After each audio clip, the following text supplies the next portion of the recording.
What's up, everybody? Welcome to another Friday. We in July. I can't believe it's July 9th already.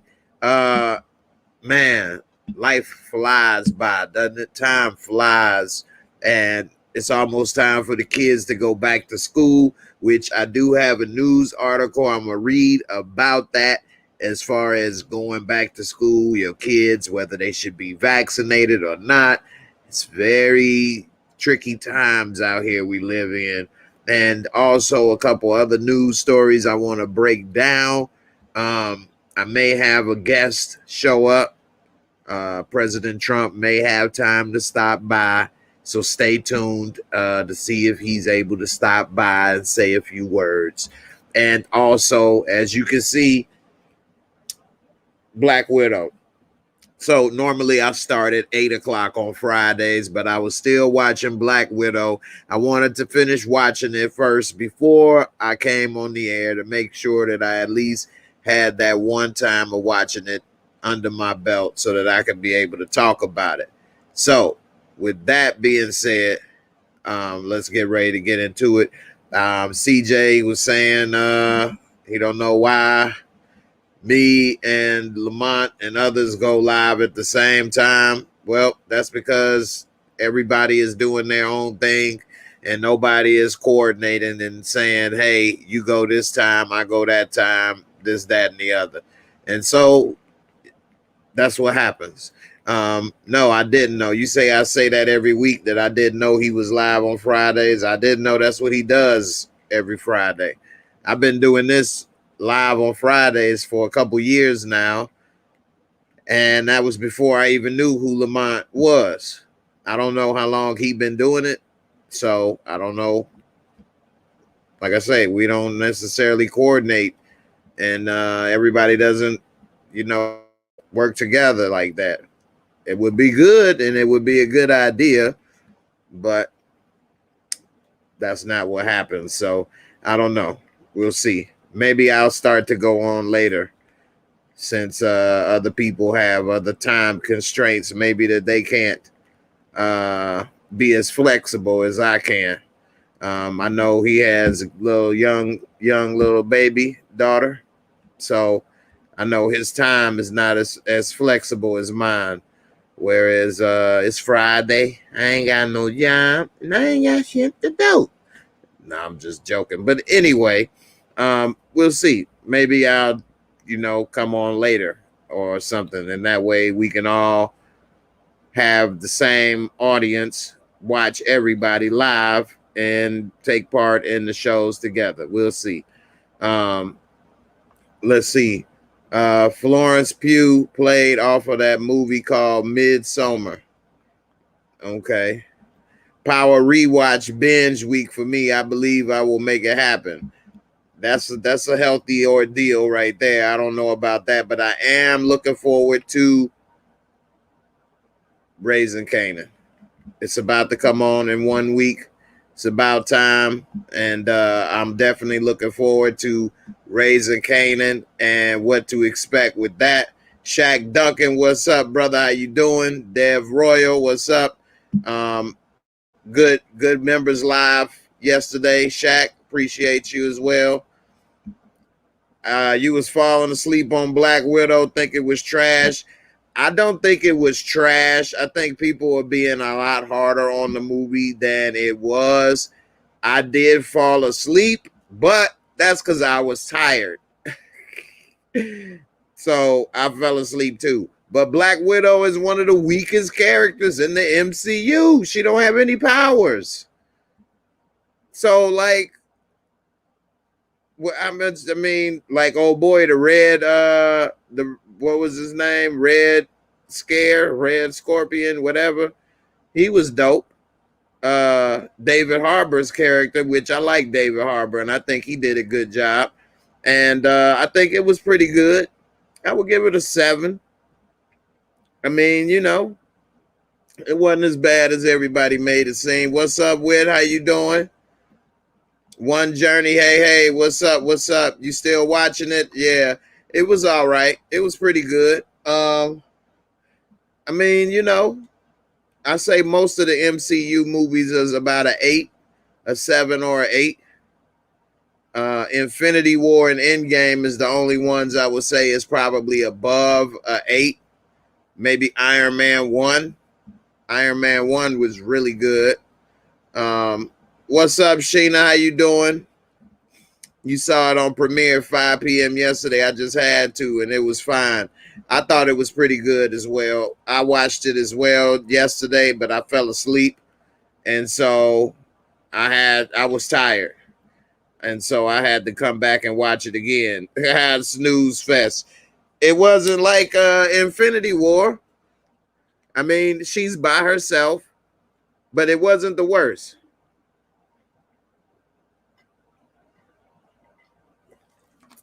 A little taste of happiness right quick. All right. Let me get a couple of these comments, and then I'll tell you what I thought about Black Widow. What's up, Coco? How you doing? You say you like Black Widow, always have. Okay. You're not really looking forward to Raising Kanan? I think that's going to be better than Book 2. I like the 90s. That's my era. I love the 90s. The music, the clothes, everything. The 90s was dope.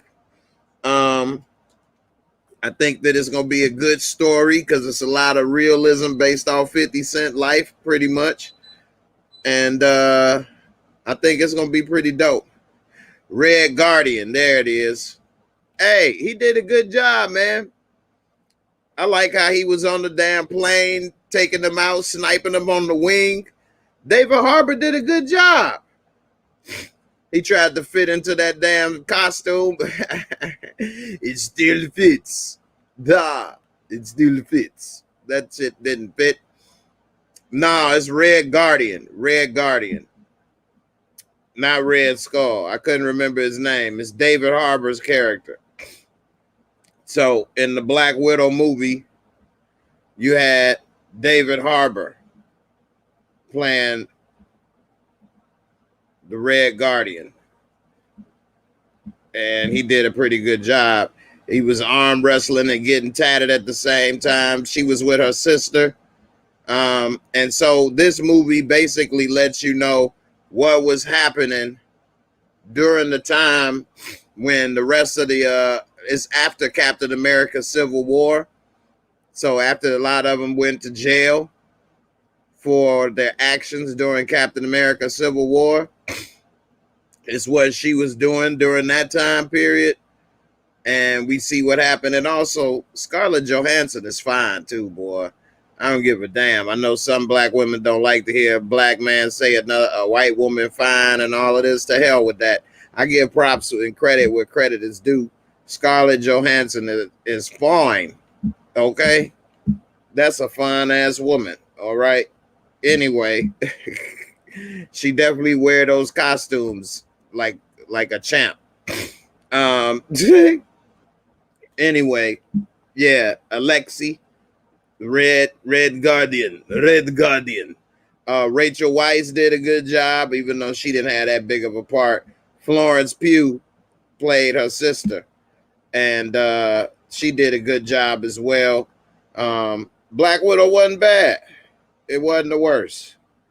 It was not the worst, man. People were really coming at it, talking about they feel sorry for her in this movie, and the movie sucked. I don't know what they thought. Yeah, it's basically a spy thriller. CJ is right. She don't have powers. And it's not an Avengers movie. So it's not going to be a million other people in it. So, I mean, what do you expect? Plus, we know she dead. And I like the end screen after the credits as well, because now it let us see a little bit more about who the woman was in Falcon and the Winter Soldier. And she got Black Widow's sister working for her. Now, I ain't going to give out too many spoilers for those who ain't seen it, but it was pretty good. Yeah, I'm not going to spoil the movie. I should have typed no spoilers in the title for those who ain't seen it. I'm not going to spoil it. All right. Um, human form Taskmaster fight sequence would have been cool. Yeah. You say I'll take your word, Jay. She don't do nothing for me. Hey, Scarlett Johansson is fine. The men in the audience that's watching, put in the comments on a 1 to 10, what would you give Scarlett Johansson? I think she a good looking woman, and she damn sure got a black woman shape. That girl got hips and ass, I'm telling you. But anyway, that don't mean I would be in love and ready to marry. I'm just saying she a good looking woman. It's more than just looks that, would be doing it for me. I'm not that simple. But as far as eye candy, it is pretty sweet. Anyway, One Journey say the movie was outstanding. I think the movie was pretty good. I think people are way too hard over it, talking about the movie sucked. They feel bad for her in the movie. The movie is then this and that. They wrong. The movie's got plenty of action. You need to be a fan of the MCU to understand what you're watching. If you think you just gonna pick this up and it's like Black Panther, you wrong. She has no powers. She's been trained. We get to see a little bit about how she was trained and what she went through. Also, we do get to see, if you're a fan of the MCU, you do know that she's dead. That's not a spoiler. They don't show her get killed in the movie. But if you watch the movie, you'll see that that's not some type of alternate reality. And it's a damn good movie. It really is. People dumb feeling bad for her. She's the first in the MCU to be an actor whilst an executive producer. Now, see, I didn't even pay attention to that. But I don't know if she's the first. I don't know if Robert Downey produced any of the Iron Mans, executive produced. Let's see. Executive producer.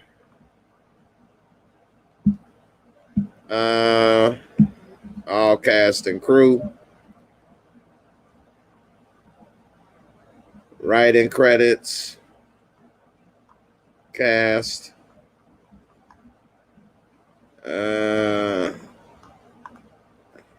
Produced. Luis D'Esposito is executive producer. Scarlett Johansson, executive producer. Brad Winderbaum. So, yeah, she has an executive producer credit. She put her money up. But you know what else, though? She's already made a lot of money by the time she does this, where most of the other people in the MCU didn't have a lot of money yet when they got into the MCU, including Robert Downey Jr. That Iron Man movies, they really put a lot of money in his pocket because you remember Robert Downey was on his comeback from ups and downs in his life.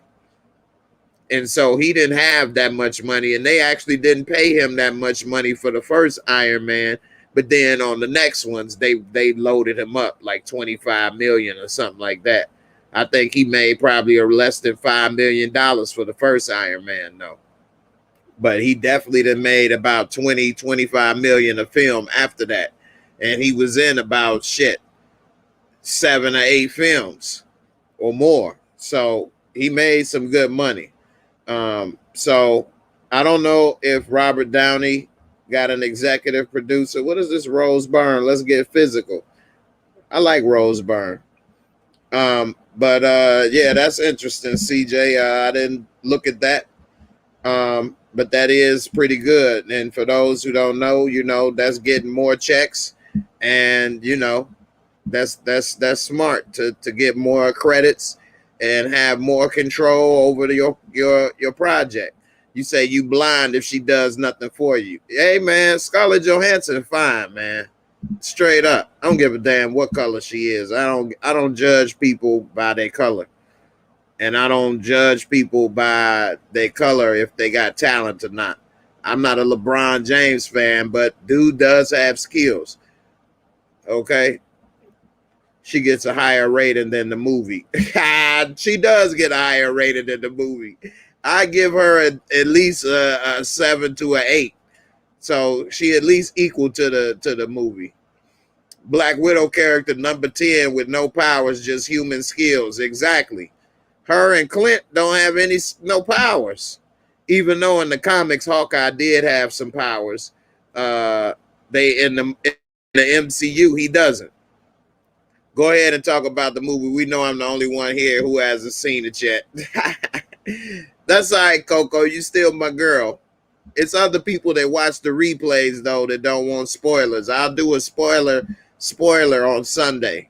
Since the movie just came out today, for those who don't know, you do not have to go to the movie theater if you don't want to go into the movie theater and risk maybe being exposed to COVID, whether you are vaccinated or not. You can watch it at home with Disney for $30. And also, I think that's a great idea. When I would go to the movie theaters, and we have a newly remodeled movie theater by my home, nice. We got leather lazy boy recliners, motorized. You could get alcohol. They got 3D screen. I mean, it's really nice. I would always tell my son, this don't look better than my TV at home. Now, I'm not saying that my TV is, this or that, but I do have a Sony OLED display. Now, if you all are not familiar, you may say, well, I got an HD or I got a 4K. You need to get an OLED 4K. OLED display, man, looks so amazing with these kind of movies in 4K. You really, really got to check out an OLED display, and they are coming down in price now. They really are. I think the new iPhone is even going to be an OLED display. OLED display movies. That's what these movies are made to be on. This fabric screens and stuff, it just can't cut it. As good as it looked, 3D and all of that, none of it looks better than at home on my TV. So if y'all want a real good TV, and I even got a link in my description box of the TV that I use. It's been there for damn near a year. I've had it in there. But OLED display TVs are the way to go. Yeah, she get money on the back end, which is kind of messed up because she would have made a lot more money if it was before COVID and you had millions of people going to the theaters. But we'll see how they do with this movie, with the Disney money and everything. I guess they charging $30. That's the price of 2 movie tickets. Most people are going to watch this at least twice if you buy it, or at least 2 people will be watching it with you. So that's not too bad. Yeah. So I ain't going to do too many the movie, but I will talk about the movie and stuff. And I'll do some spoilers this Sunday. Yeah, Cobra didn't do no spoilers, CJ, Cobra, you know how CJ is, man. CJ ready to, correct everybody. That's my boy, though. He all right. CJ, you something else, man. Yeah, theater had no mask, seats full, too. I don't know if I want to do that yet. Now, I haven't taken the vaccine. My son, I talked to him today. He said he's going to take the vaccine tomorrow. So with that being said, I don't know. I might take the vaccine pretty soon. I don't know how many of you all are vaccinated. I am not vaccinated. I've been watching and looking at what's been going on, and I'm leery about putting certain stuff in my body and my health. But it seems that the more and more I'm looking at it, that it may be safe. I'm still wondering about long-term effects. I would hate to put this in my body and then they talk about next year. Oh, by the way, and that would just drive me crazy. But anyway, with the Delta Force arriving, then that's what I call the D variant. It makes me worry about other stuff, and it's just getting worse and worse out here. So Um, damn, put people in a precarious situation, man. So far, I've been okay, but I don't have to go a lot of places either. But I do want to start going back to the comedy club and doing stand-up comedy. Um, but I don't know how bad I want to do it. So we'll see how it go. Anyway, Snake Eyes, I'm looking forward to seeing Snake Eyes. Snake Eyes from G.I. Joe. That was my favorite toy growing up, was G.I. Joes. I had a lot of G.I. Joes. At one time, over 100 different G.I. Joes. I used to do impressions, all the different voices. That's what I used to play with and use my imagination, something the kids don't do anymore. And Snake Eyes, Storm Shadow, all of those G.I. Joes, that was my ish right there. All right, and I damn sure want to see it. They made the movie look serious, not like how the G.I. Joe movies with Channing Tatum and Marlon Wayans and all of that was. They was half serious, half stupid, cartoonish almost. So we'll see how it goes. I hate that G.I. Joe's was going out of business pretty much when my son was born and coming up. I used to buy him G.I. Joe's, and I used to get mad that I could barely find G.I. Joe's in the store. Anyway, I'm definitely looking forward to seeing that Snake Eyes. You was watching the movie in D-Box where the seats move during the movie. I haven't never seen D-Box. I don't know anything about that. Damn. So your theater has it where the seats move? See, the only place I ever been where the seats move in the movie theater is at Disney World at Captain EO with Michael Jackson, and that was in 4D. So the seats move, and then it has smells and different stuff you can smell while you watching it. And so not only you watching it in 3D, the seats are move, and then you can also smell different stuff while you're watching it as well. But the movie wasn't all that. Now, when Captain EO first came out, which is crazy because it came out around 87, 88, I was at Disneyland in California, and I went to go see it when I was a kid. And then when I took my son back around, 2011, they had re-brought it back. So I was like, oh, snap, I get to show you what I saw when I was there, and we can do it again. And we went through, and I was watching it then. I'm like, man, this movie looked horrible. Special effects movies a lot of times don't age well. And Captain EO damn sure didn't age well, but he was a kid, and he didn't pick up on it, and I didn't try to tell him, man, this look horrible, son. I just allowed him to enjoy the experience. But Captain EO was kind of cool at the time. You say, yeah, I'll stay home and watch it. I'm not vaccinated, and I still don't want to be. Yeah, I still don't want to be either. I'm still about 60 to 65% thinking about it. I really don't want to do it. But like I say, the Delta Force and all of this stuff has got me getting more and more worried. But at the same time, like my son, they want kids to go to school. And I got an article I'm going to read about that in a little bit that has me wondering about that as well. And it's just really getting crazy out here. So, all right. So let me talk about Black Widow for about 10 minutes more, and then I'm going to move on to some other topics. So the movie Black Widow starts off talking about her growing up as a kid. We first see that she with her mother and father and her sister, and then all of a sudden they got to make an escape. This is all in the first few minutes of the movie, so I'm not spoiling anything.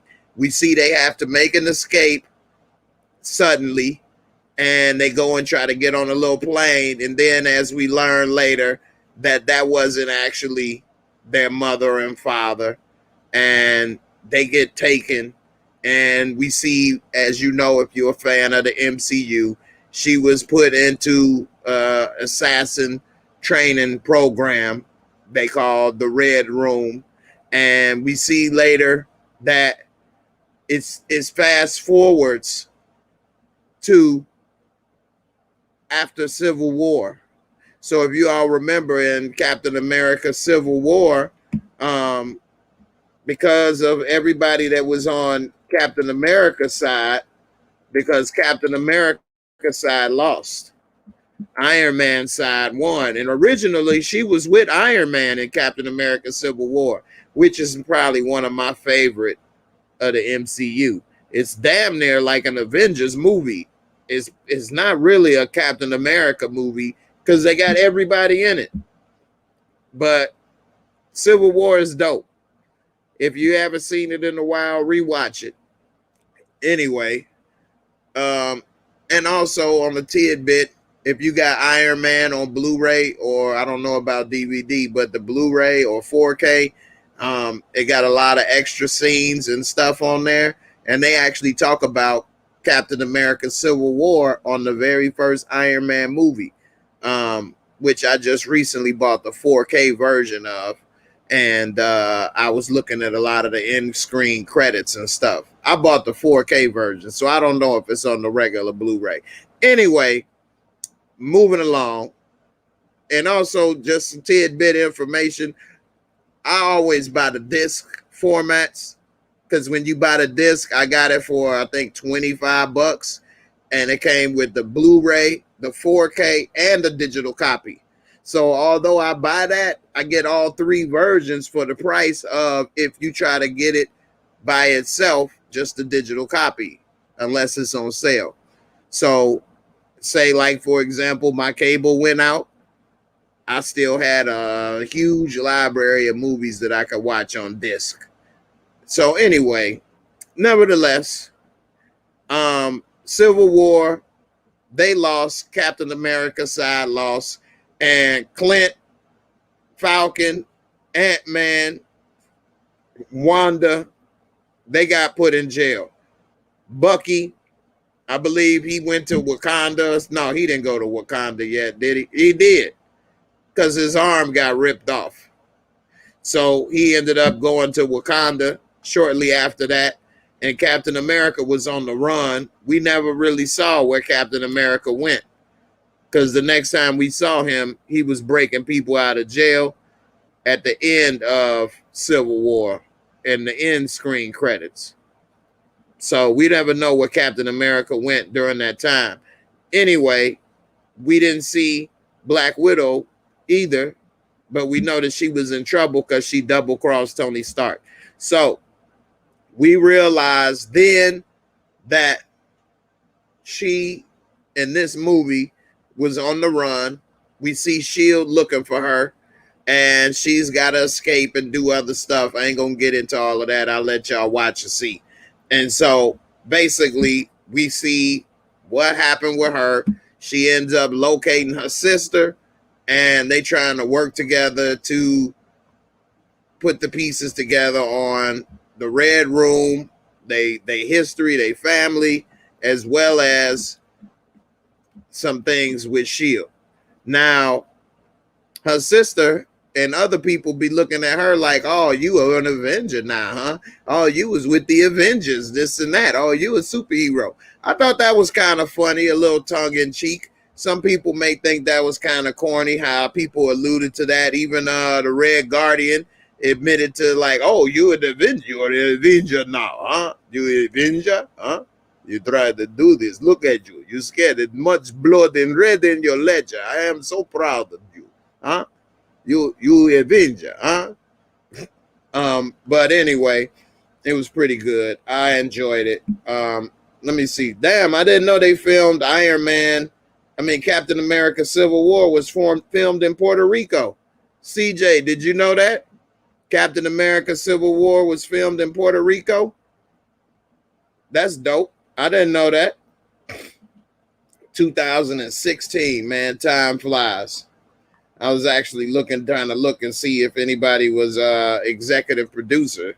This had a $250 million budget, and worldwide it made $1,153,000,000. It made almost $1 billion profit. See, Black Widow wouldn't have did that, but they damn sure would have made some at least 700-800 million if it was regular times. Now, this right here is a good point. Is there a scene missing at the end of Black Widow? I don't know if there's a scene missing, but there is an end scene after the credits roll. So if you're watching Black Widow, make sure to watch it after the credit roll, and it will tie up some loose ends a little bit about what happens in Falcon and the Winter Soldier.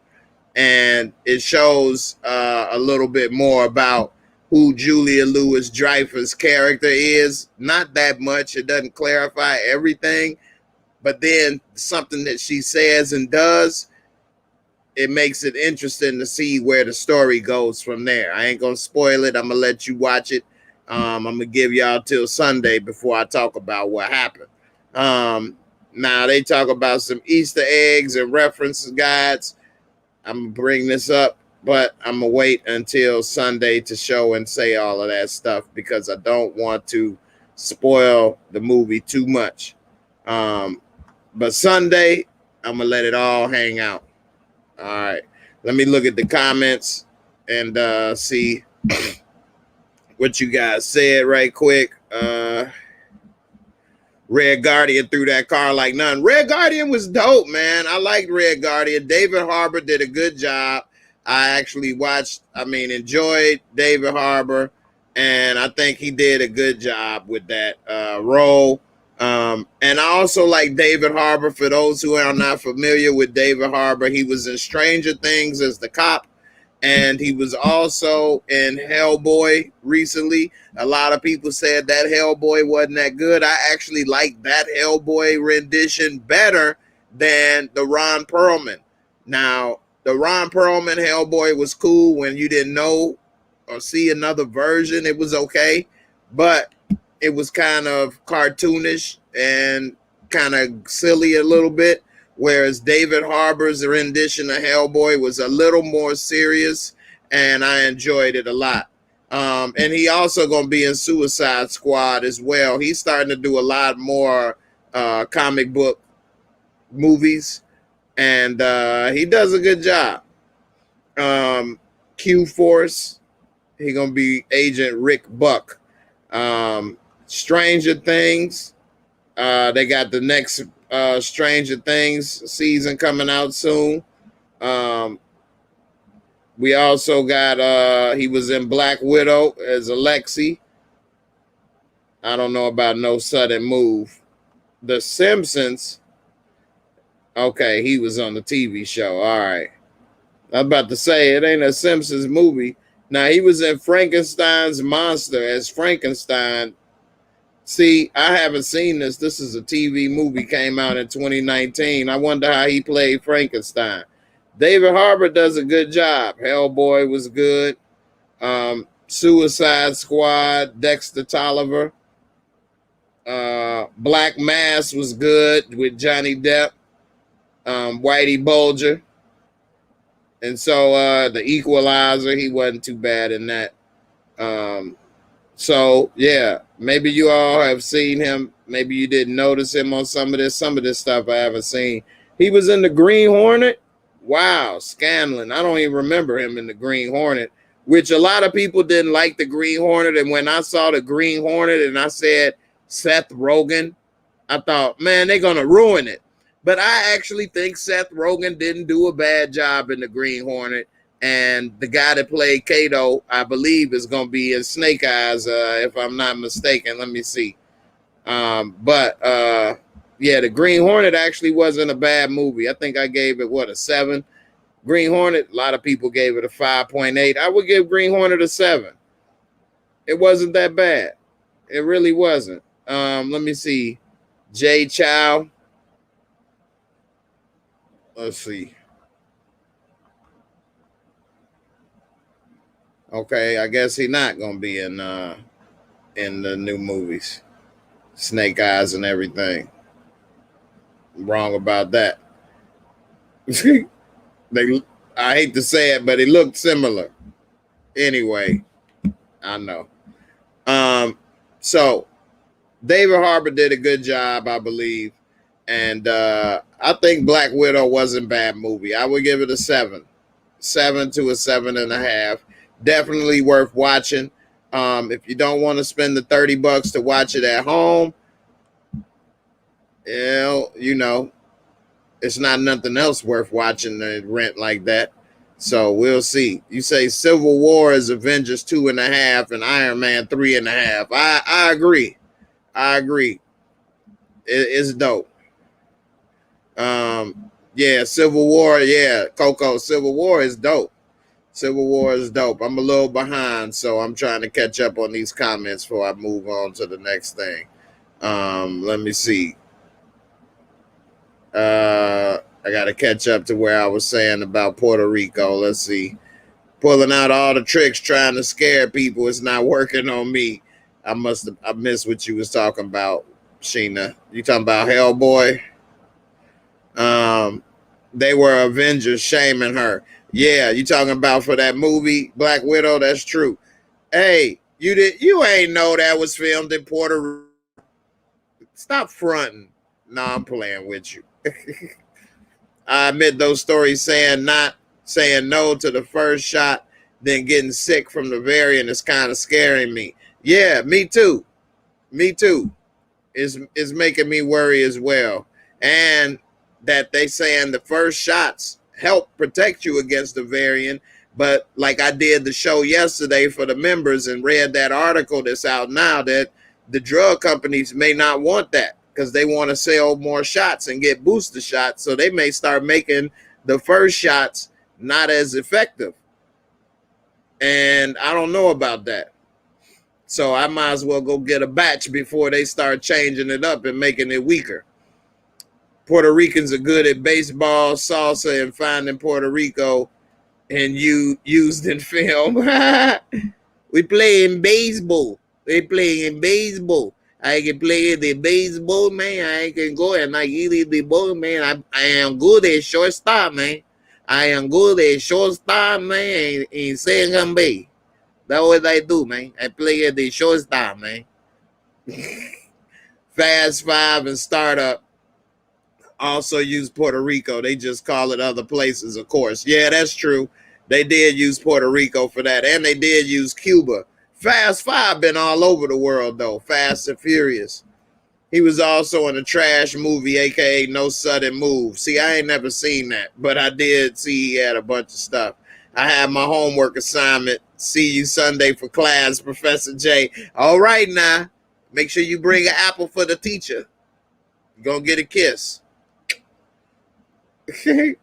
Extraction with Thor. Hey, Tamika, what's up, girl? You watching on the big screen? I hope I don't mess up your TV with this ugly mug all on the screen.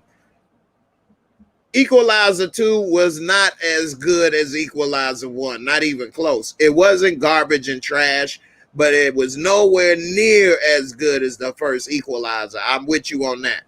Equalizer 2 was not as good at all. I would give Equalizer 2 about a 6.5, a 6, maybe a 7. It did have a couple scenes that was good. Equalizer 1 was like an 8. Equalizer 1 was like an 8. I'm glad you made it, girl. You know I miss you. You wish you could watch UFC tomorrow on a movie theater. I never thought about that, but a boxing match would be pretty good to see on a movie theater. What do y'all think about Tyson Fury trying to fight at 300 pounds against Deontay Wilder, who is a big dude, but he's skinny? Deontay Wilder be lucky to be at 220. I don't think he should fight him at 300 pounds. But we'll see. I don't know whether to tell you to read up on it or not. We've been through so much stress over the last year or so. I've been reading up on the stuff a lot. You talking to Sheena though, but yeah.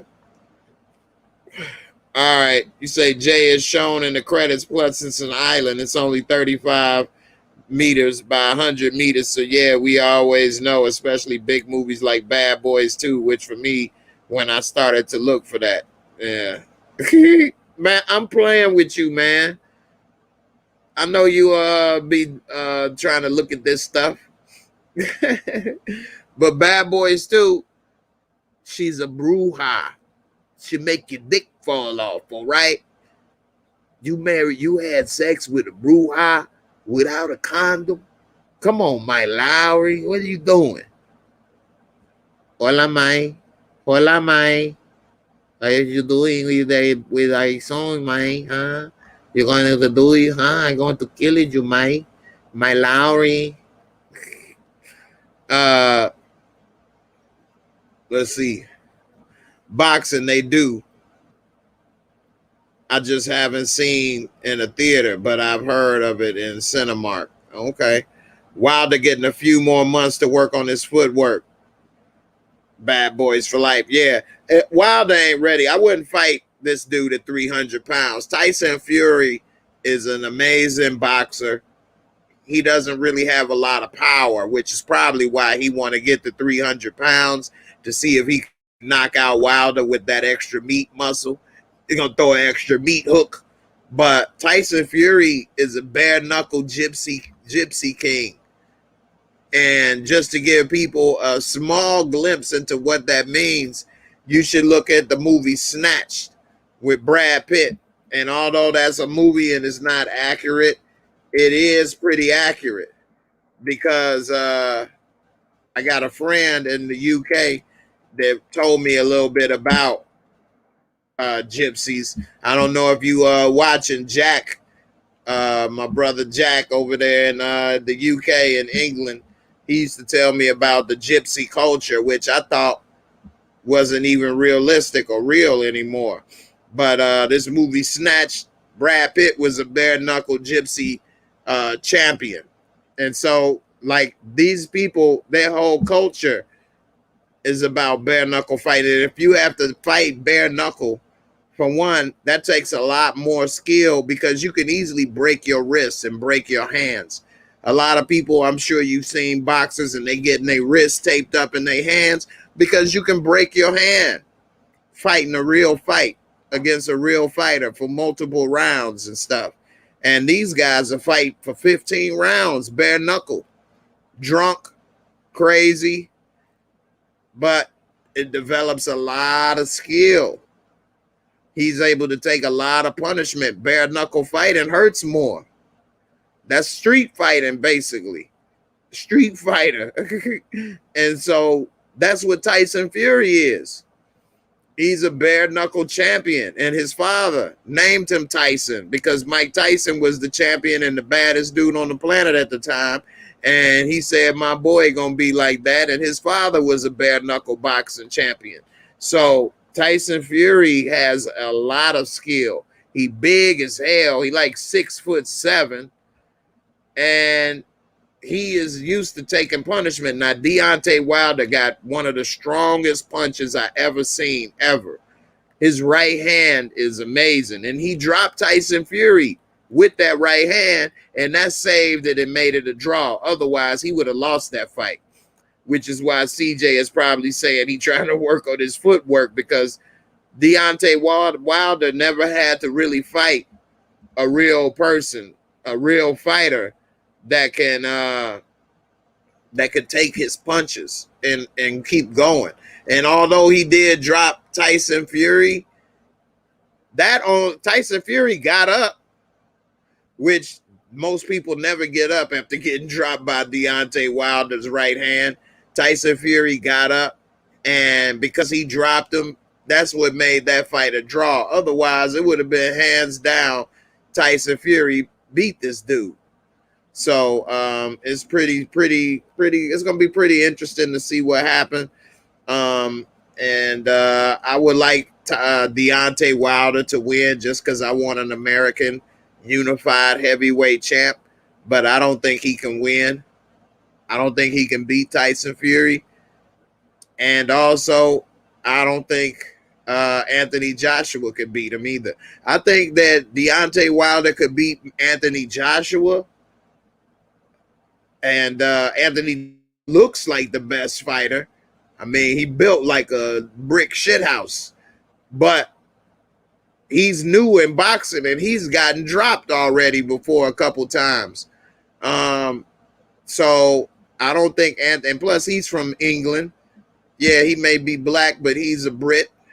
I want an American heavyweight champion to be the unified, undisputed champion because I'm a real American. Fight for the rights of every man. No, but seriously, it would be dope to have another American champ. It's been a while since we had a unified American champ in heavyweight division. I think since Tyson, maybe. I'd have to look it up, but I think Mike Tyson is the last undisputed unified heavyweight champ that was American. Klitschko held on for it for a long time. We've had all kind of different heavyweights holding the belt. So I don't know. We'll see what's up. You say you can hurt yourself just hitting the bag too. I've messed up my wrist, thumb, knuckles, elbows, shins, fibula, knees. But you condition it now. The brain is the brain. Only water can help. Yeah, that's true. Yeah, you have to learn how to throw a punch. You don't want to be throwing no limp noodle like CJ over there. Hurt yourself. No, when I was a kid and the first time I was in the gym and I saw a heavy bag, I punched it as hard as I can and I sprained my wrist so hard. I was like, oh, shit. But I held it in. I didn't tell nobody because I was going to be embarrassed. I ain't want to let nobody know I hurt my hand on the first punch. But I hurt the hell out of my hand punching that heavy bag. But I didn't know how to keep my wrist straight. My wrist was weak. I was a kid. So I bent the hell out of my wrist, and that did hurt. You say to Tamika, sending prayers. I must have missed what happened. What happened? I don't want to keep bringing it up, Tamika, but okay, you say you've been dealing with a bunch of things. I'm going to keep you in my prayers as well. And, definitely, you my girl, Tamika, and I definitely want nothing but the best for you as well. Say Yelena is beautiful. If Wilder loses, he could fight Ruiz. Ruiz knocked out Anthony Joshua, didn't he? Then Ruiz beat Joshua. Ruiz is, but see, even though Ruiz is out of shape and doesn't take his body serious as he should, boxing involves muscle memory. And so Anthony Joshua, by him being new to the sport, doesn't know his body and doesn't have the muscle memory that Ruiz had. And that's why Ruiz was able to knock his ass out and beat him. Whereas if Joshua had the muscle memory and the experience, when he was feeling his body a certain way, he would have clinched, he would have moved. When he gets in certain situations, your body is going to automatically throw certain punches and move certain ways. That's what makes Floyd so amazing, is that because he's been boxing his entire life, he has amazing muscle memory that he'll dodge and move and do stuff after throwing certain punches automatically without even trying to think about it. That's what his body and muscles is made to memorize now. Dot, dot, dot, boop, boop, roll, bop, bop, boop, dot, boop, dot, dot, boop, without even thinking about it. So, it's crazy. You say, man, there's no way to be a beast on day one. That's true. That is true. It takes training. My son wasn't that good at kickboxing his first day, and then next thing you know, he was teaching the class and about to be a black belt. He didn't get to be a black belt because COVID came, but I would like for him to be a black belt. You did Muay Thai. That's what my son is in, Muay Thai kickboxing. He a brown belt. And MMA, that's why I heard so many parts. Make it sound good. It's crazy how insecure we are as kids. Definitely don't want to be embarrassed for nothing. I know that's right. I was definitely insecure as far as that. Didn't want to get laughed at or embarrassed, even though I didn't know what happened. I got another funny story about when I went skiing. I'll tell y'all what happened when I went skiing right quick. Erlene, what's up, girl? How you doing? Appreciate you coming through. Montana Max, thanks for the support to the channel. And also, I would appreciate everybody else if they had a little something for me, a little super chat to help keep the channel going. Every little bit helps, and it does help me to, earn a living and also pay the bills to keep the channel going. And every little bit is appreciated. And, I got a little something for you right there. I got a duet for you, man. I'm going to do my little dance with my girl over here, Brandy Denise, man. Look at that. That was, can we just talk? Can we just talk? Can we just talk it over? Let me just talk.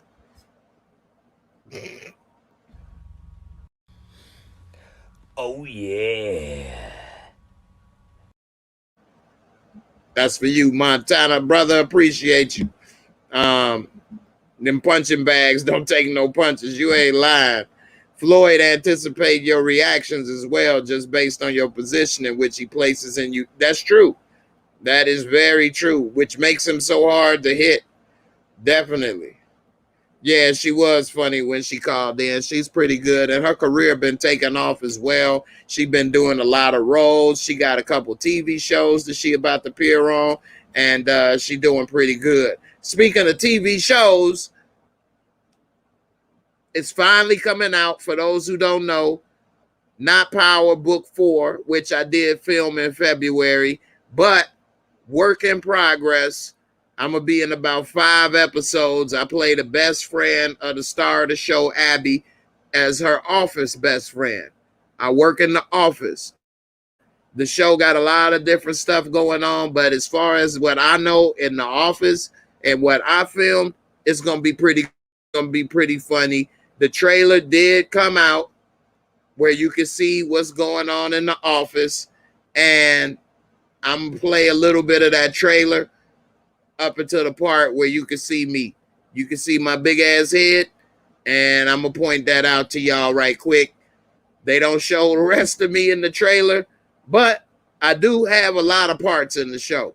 So it's not like I'm just an extra in the show, and I'll be like, oh, there I was, and then that's it. No, I actually had a lot of lines and a lot of parts in the show. It was a lot of fun. Everybody treated me great. They treated my son great. Everyone was nice. I got nothing but good things to say about my experience on that show. I don't know what other people's experience may be or what they did. I can't see how they had a bad time because everybody was so cool and treated me great. Erlene, thank you, sis. I really appreciate it. Thank you so much for the support. And I got a little something for you as well. Boşuna saklanma, kurtulamazsın. That was my deleted scenes from Black Widow. I played a Russian hitman that trained her, and that was I'll give y'all another look at my scenes from Black Widow. Boşuna saklanma, kurtulamazsın.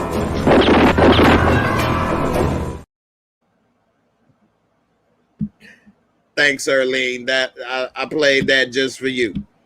All right. So I'm gonna show y'all this trailer for Work in Progress right quick, and then we can go ahead and go to a couple of the news stories that I got that I want to talk about, and we can see what's up with that. All right, hold on. Let me pull up the Work in Progress.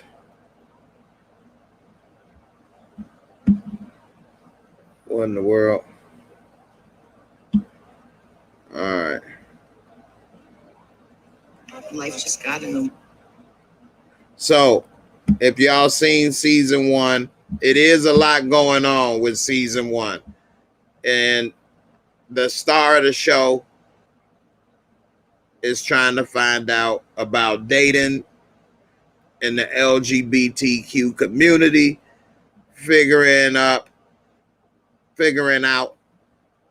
life with depression and just all kind of stuff.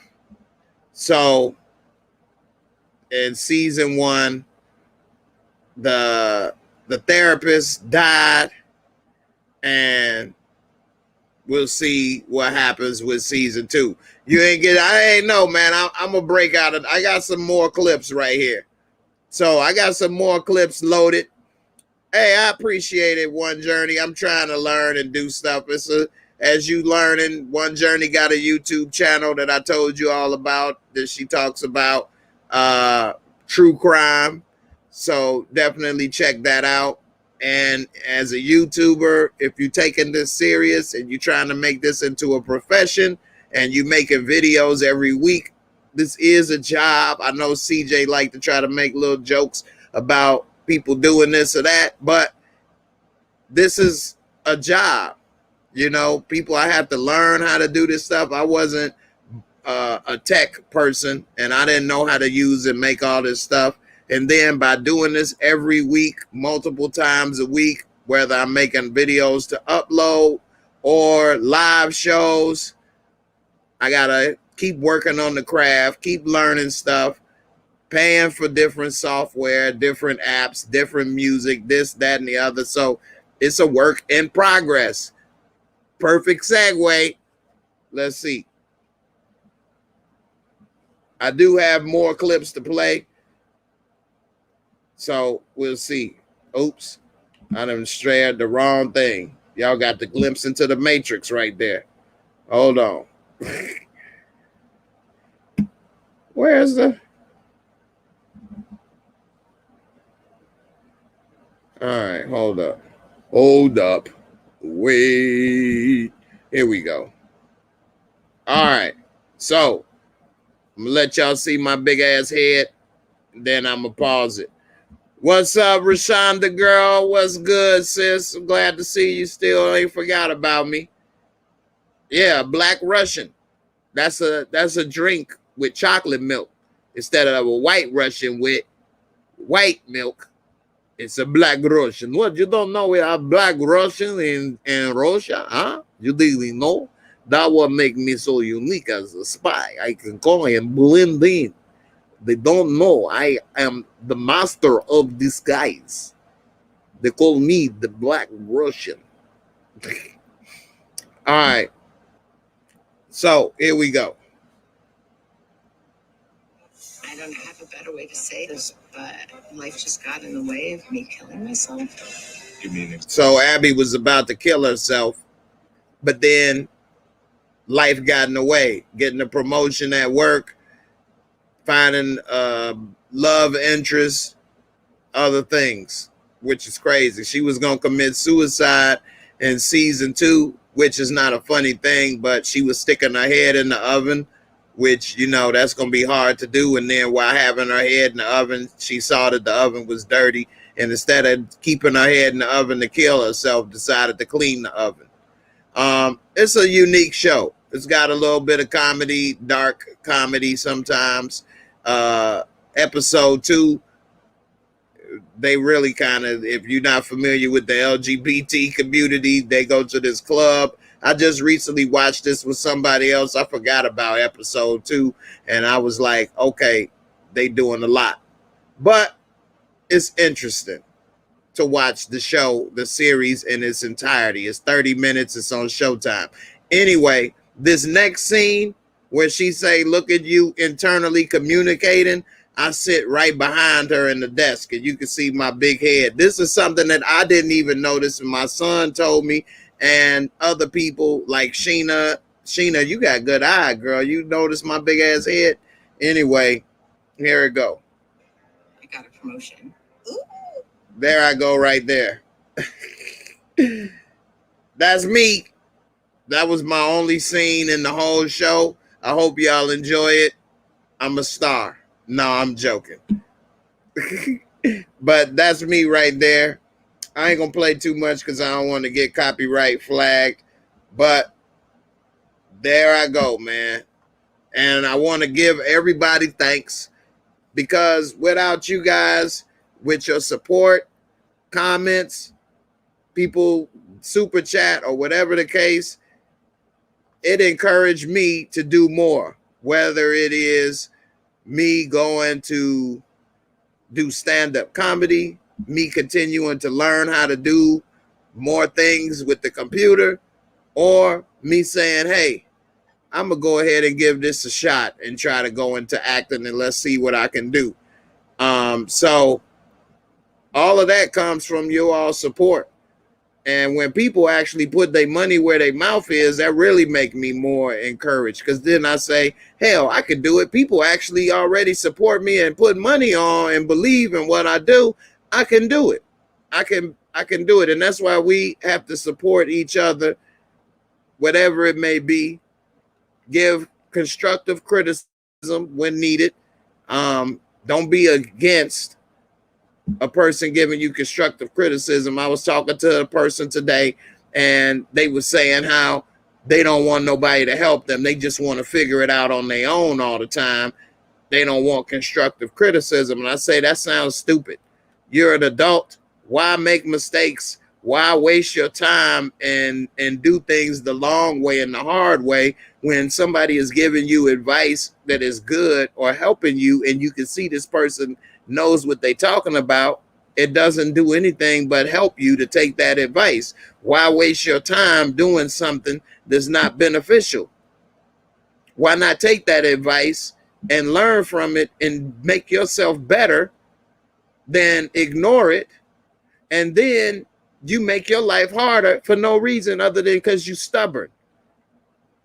Because you think you know every damn thing. But in your mind, you saying the other person knows everything. The other person don't have anything to benefit other than to see you doing well. Because they got their shit together and they doing whatever they doing. If they offering you advice or constructive criticism, you take it and you learn from it. I still take constructive criticism from people and I still learn new things all the time. So never, think that you're too good to get advice or constructive criticism from people. Marissa, you just not watching Your Honor? That is a good show. I had reviewed Your Honor when it was out here. So yeah, that was definitely good. Support Gaming, what's up, man? I guess you finished with Lamont. You had to watch Lamont first, then me second. I got it. I see how you be, man. You gonna leave your boy hanging. I'm leftovers, right? I'm old turkey in the fridge. I got you. I ain't gonna let that affect our friendship though, man. I see how you is though. One journey. That's right. Knowledge equals money. That's true. Books equal money. You learn this in first grade. Well, everybody don't. And some people is D students in school. But as an adult, you have a chance to correct this stuff. Just like I was telling this one person, and they were saying how they didn't do that well in school, this and that. So now you're still in the school of life now. So what? You gonna still continue in the same pattern of behavior of getting D's in life? You gonna still not listen when people try to tell you stuff and give you game? If you see a person is doing things and in a better position than you don't want to listen. I try to tell them stuff about business or tell them stuff about whatever. They don't want to listen to me. I mean, at the end of the day, it don't make me no damn difference. We ain't in a relationship. You making money doesn't help me. You not making money doesn't help me. I'm just giving you information because I'd rather see a person doing good than bad. But you can be hard-headed and not listen, and you could continue going down the same path that you've been on. I know, Shaq. It's all good. I can tell when the numbers go up. A lot of people will come to check me out secondly. It's all good. I'm leftovers and stuff. I ain't as good. I get it. Anyway, support Gaming. I'm messing with you, man. But don't let me see you comment on there because I'm about to search through the whole stream. And if I see you commented on there, it's on. Nah, I'm playing with you, man. I ain't about to do that shit. Yeah. But anyway, so one of the things I wanted to talk about as far as the news, because man, time flies, man. I can't believe it's already been an hour. Is that I don't know how many of you all have kids, but what do you all think about this article that just came out about the CDC? And it's got me worried. My son about to be a senior in high school this year. I can't believe this boy is about to be a senior in high school. I was going through some of my files and I still had his ultrasound picture saved. I'm a very sentimental person. I still got the damn birth control, pregnancy test saved when his mama found out she was pregnant. I still got that saved. So I save a lot of stuff. And now to see him a grown man basically walking around with a beard and all this stuff and tall and this and that. I mean, wow, it's amazing. Anyway, he about to be a senior in high school. And it's saying the CDC urges schools to welcome kids back, whether they're vaccinated or not. Is that good? Is that smart? Because if these kids are not vaccinated, they may not die or get sick, but they could take it home to parents that could be at high risk. Like myself, if my son and kids are not responsible, they're not going to wear a mask for 8 to 10 hours a day at school or whatever the case. They're going to take it off. They're going to take it off to eat. Different things happen, and they could potentially be harming and transmitting a disease to kill their parents. But they don't give a damn because we need teachers back in school, because people need money and parents need to be able to go to work and not worry about their kids at home, right? That's what's more important, right? So this says schools should stay open this fall with some precautions in place, even where COVID cases are rising. Federal officials said this, edging some of the nation's most communal spaces closer to pre-pandemic norms. The CDC said Friday that teachers and students who are vaccinated against COVID don't need to wear masks in schools. But it's been proven that you can still catch COVID even if you've been vaccinated. Why are they telling people don't wear a mask? And how are you going to be able to prove that you were vaccinated versus you wasn't? Everybody's not going to bring their vaccination card with them. Unvaccinated adults and children under 12 for whom vaccines haven't yet been authorized in the U.S. should wear masks, and students of all ages should continue to learn 3 feet apart. So this vaccine is still not authorized to be in the bodies of people under 12 years old. Just think about that. What does that mean? It still means that they don't know all of the ramifications of this right now. You know, it is showing that people still don't know how this vaccine is going to affect people and younger people. We all are being test subjects as we speak. It's just very, very scary. People are tired of being vaccinated. I mean, being in home. And so they don't give a damn. Like I told you the other day, I went out to Menards and nobody was hardly wearing a mask. Over 90% of the people walking around was not wearing a mask. The majority of the people wearing a mask were people that worked at Menards. I was wearing a mask.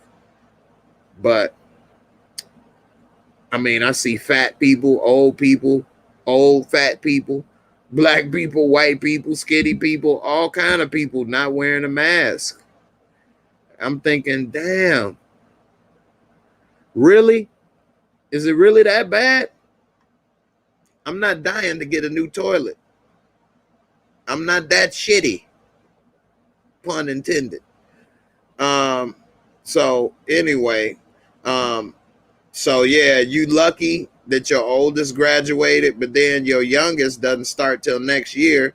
Maybe things would be improved by then, but there's nothing for the youngest right now as we speak that they have approved, because 12 and under, they don't want to put it in people's body yet.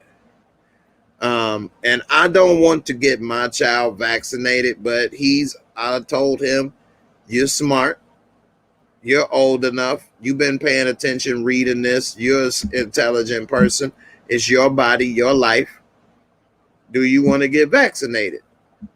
At first he didn't, but he said he did. And I say, well, let me know when you want to do it. And so the day has come till tomorrow. So we're going to go ahead and give him a jabberoo tomorrow. I'm trying to decide, should I get it since he going to get it? It's very, very confusing and scary these days, man. I wish that I didn't have to put this stuff in my body. But the Delta Force, they really making that sound pretty bad. And I don't want Chuck Norris to come kick my ass. Anyway, they say, where it's not possible to learn 3 feet apart, they said classes should be held anywhere in conjunction with other precautions like ventilation and cleaning, even where the cases are rising as the highly contagious Delta Force spreads. The CDC said that all students and teachers should continue to meet in person, and that those who are unvaxxed should be tested weekly. Why not test everybody weekly? The guidance advances the CDC's incremental rollback in recent months of measures adopted to prevent the spread of the disease, as the vax have helped push new cases to a fraction of the peaks reached last winter. The CDC has moved in stages to relax its guidance on face masks, travel, and school. Speaking of travel, people are acting a damn fool on these airplanes. A damn fool. I got an article where they made people fly with their hands in the air. And you got the Delta team being deployed. I mean, it's really, really, really kind of crazy out here. It says right here that the one constant through the entire pandemic is change. We're always monitoring. Now, about this testing, I will say getting that stuff stuck up your nose is very uncomfortable. When I was at the movie set, they tested us every day. And they tested us for a week straight every day when I first was there, quarantine. They tested us, once we started filming, I think once or twice a week. And getting that thing stuck up your nose feels weird, man. But I did it. And it made me feel safe, at least knowing everybody was tested. And when we was filming, somebody did catch it, but they was able to isolate that person and do the tracing and keep them offset.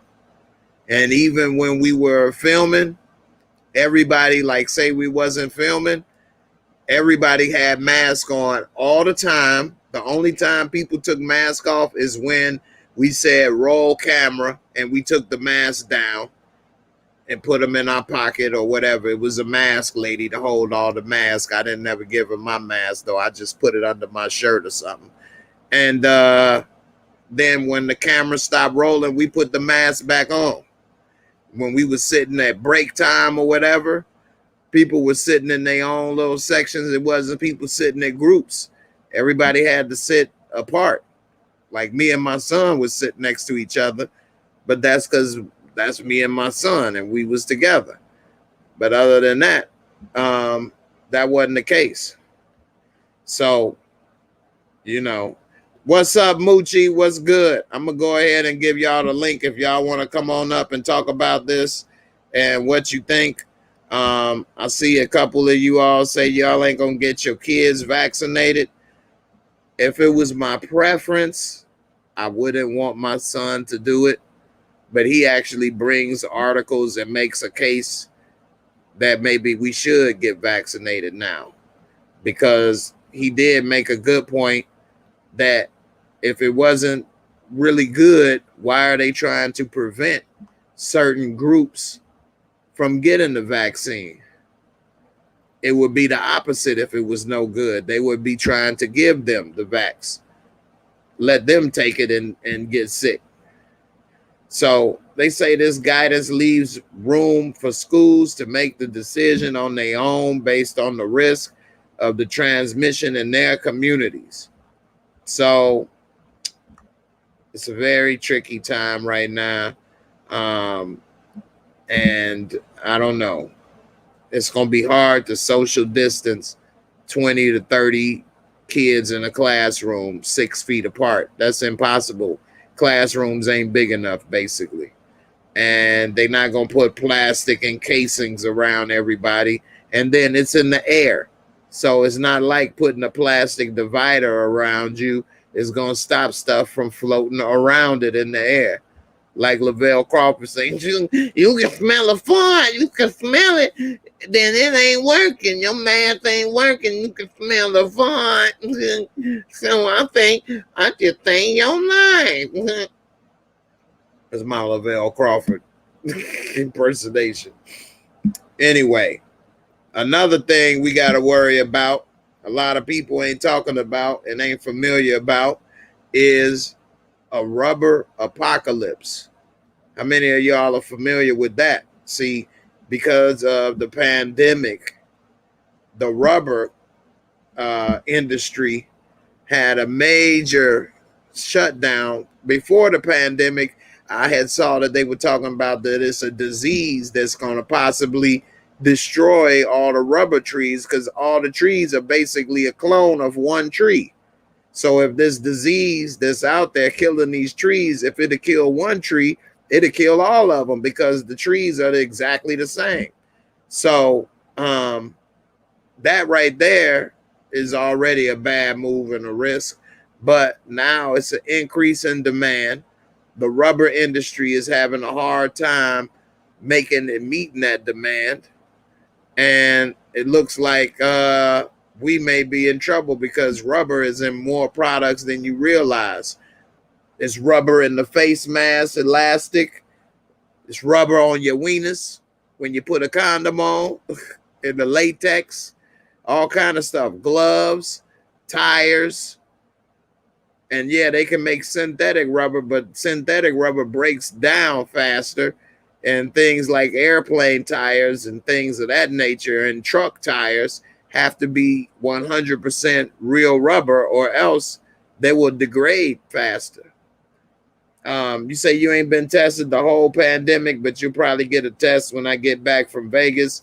It's crazy packed now, so I know it's popping during the flight. Girl, you always going to Vegas. You always going to Vegas when you lost wages. You going to visit people money? I don't know if I'd be going to no damn Vegas with all these nasty ass people and everybody coughing and sneezing. And you know people don't want to wear a mask in Vegas. And people, I know you took the vaccine and stuff, but I wouldn't be, I don't know. It's nowhere, me personally, that I want to go that's worth the risk to me. Unless they putting money on the line, like this TV show. They want to give me $20,000, $30,000, $40,000. I'm there. I gotta pay for some stuff. I'm good. But that's just me. Maybe if I was in a different position and a lot more things was fun to me, or maybe I had, a wife or a girlfriend and we was going on places together, maybe I would be more interested. But being single and other things going on is no place that I am that interested in going. So we'll see. Marissa, you was over there on Lamont's channel. You could come to me second. Busted. Yeah, Moochie always go to Lamont Channel. She don't never come to my channel except for after Lamont Channel. It's all good. I ain't gonna hate. Anyway, you around nasty ass people when I'm at work. That's true. You is a nurse, so I get it. But I don't know. You getting paid when you at work. That's a job. You got to support your family and your business and your lifestyle. But for fun, I don't know. Certain things I would do for money or, to pay bills. But then to do it for fun is another thing. I don't do this for fun, man.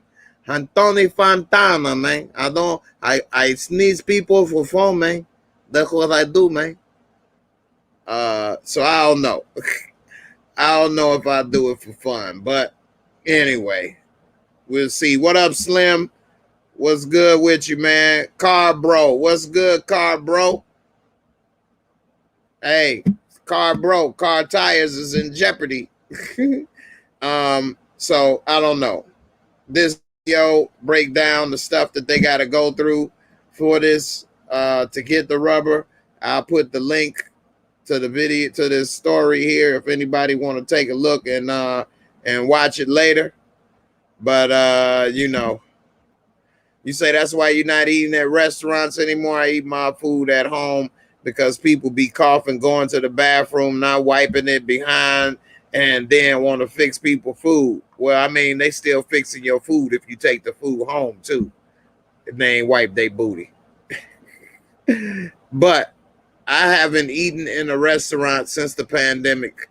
I have only been into a store about 3 times. I've been to Walgreens once, Menards once. I think I've been somewhere else one time. But other than that, I know for two places I've been for a fact. I think that's it, though. I think I only been in the store twice since the pandemic happened. So I've only been in the store twice. I never going to another restaurant and all that until this stuff is completely over. Even if I do get the vax, I'm not going to do it. I put the link in the description box already. But yeah, I don't think I'm going to do all that. So let me see. I put another link in here. You don't care if they wipe their ass, just wash your hands afterwards. I had a patient yesterday in and out the bathroom, heard her flush, and the door swung open. Woo! So they probably barely wiped their ass or their hands. Hey, what up, y'all? Give me 5. I'm good.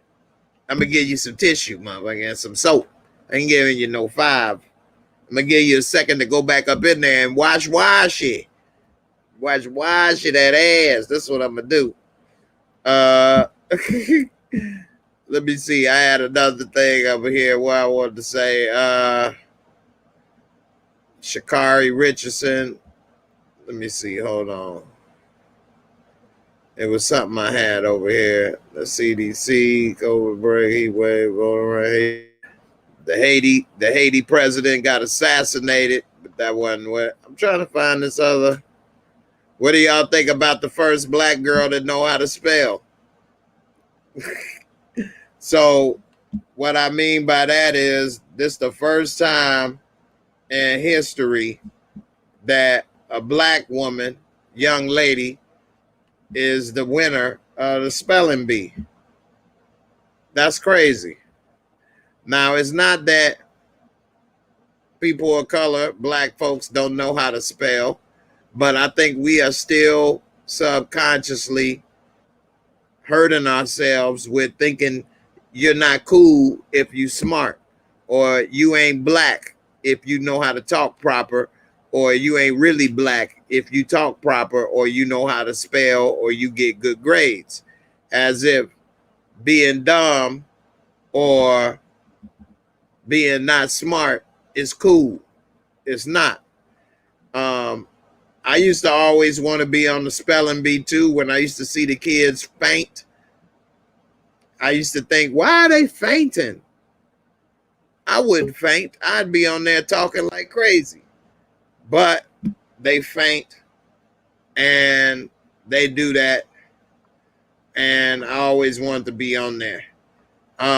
So now we see that it says that her name is Zelia Avant-Garde.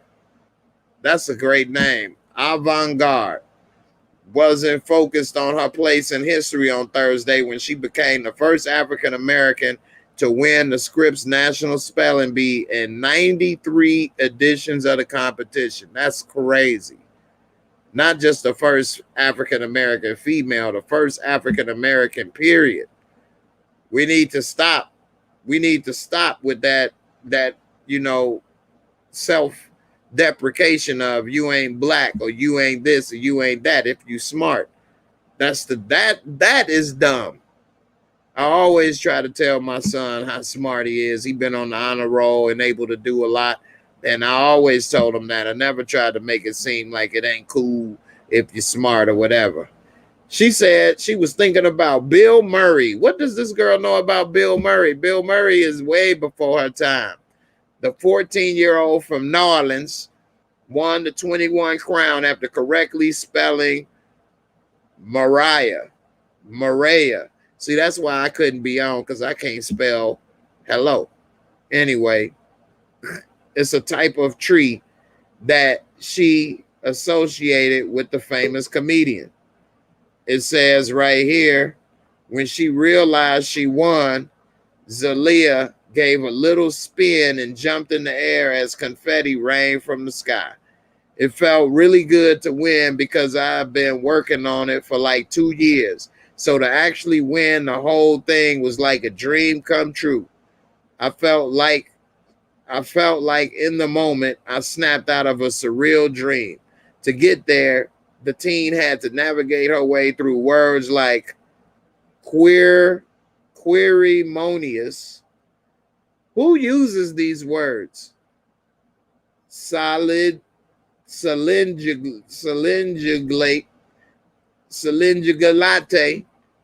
That's some ice cream, like gelato. Solid gelato. And nepeta. Man, I'm really dumb.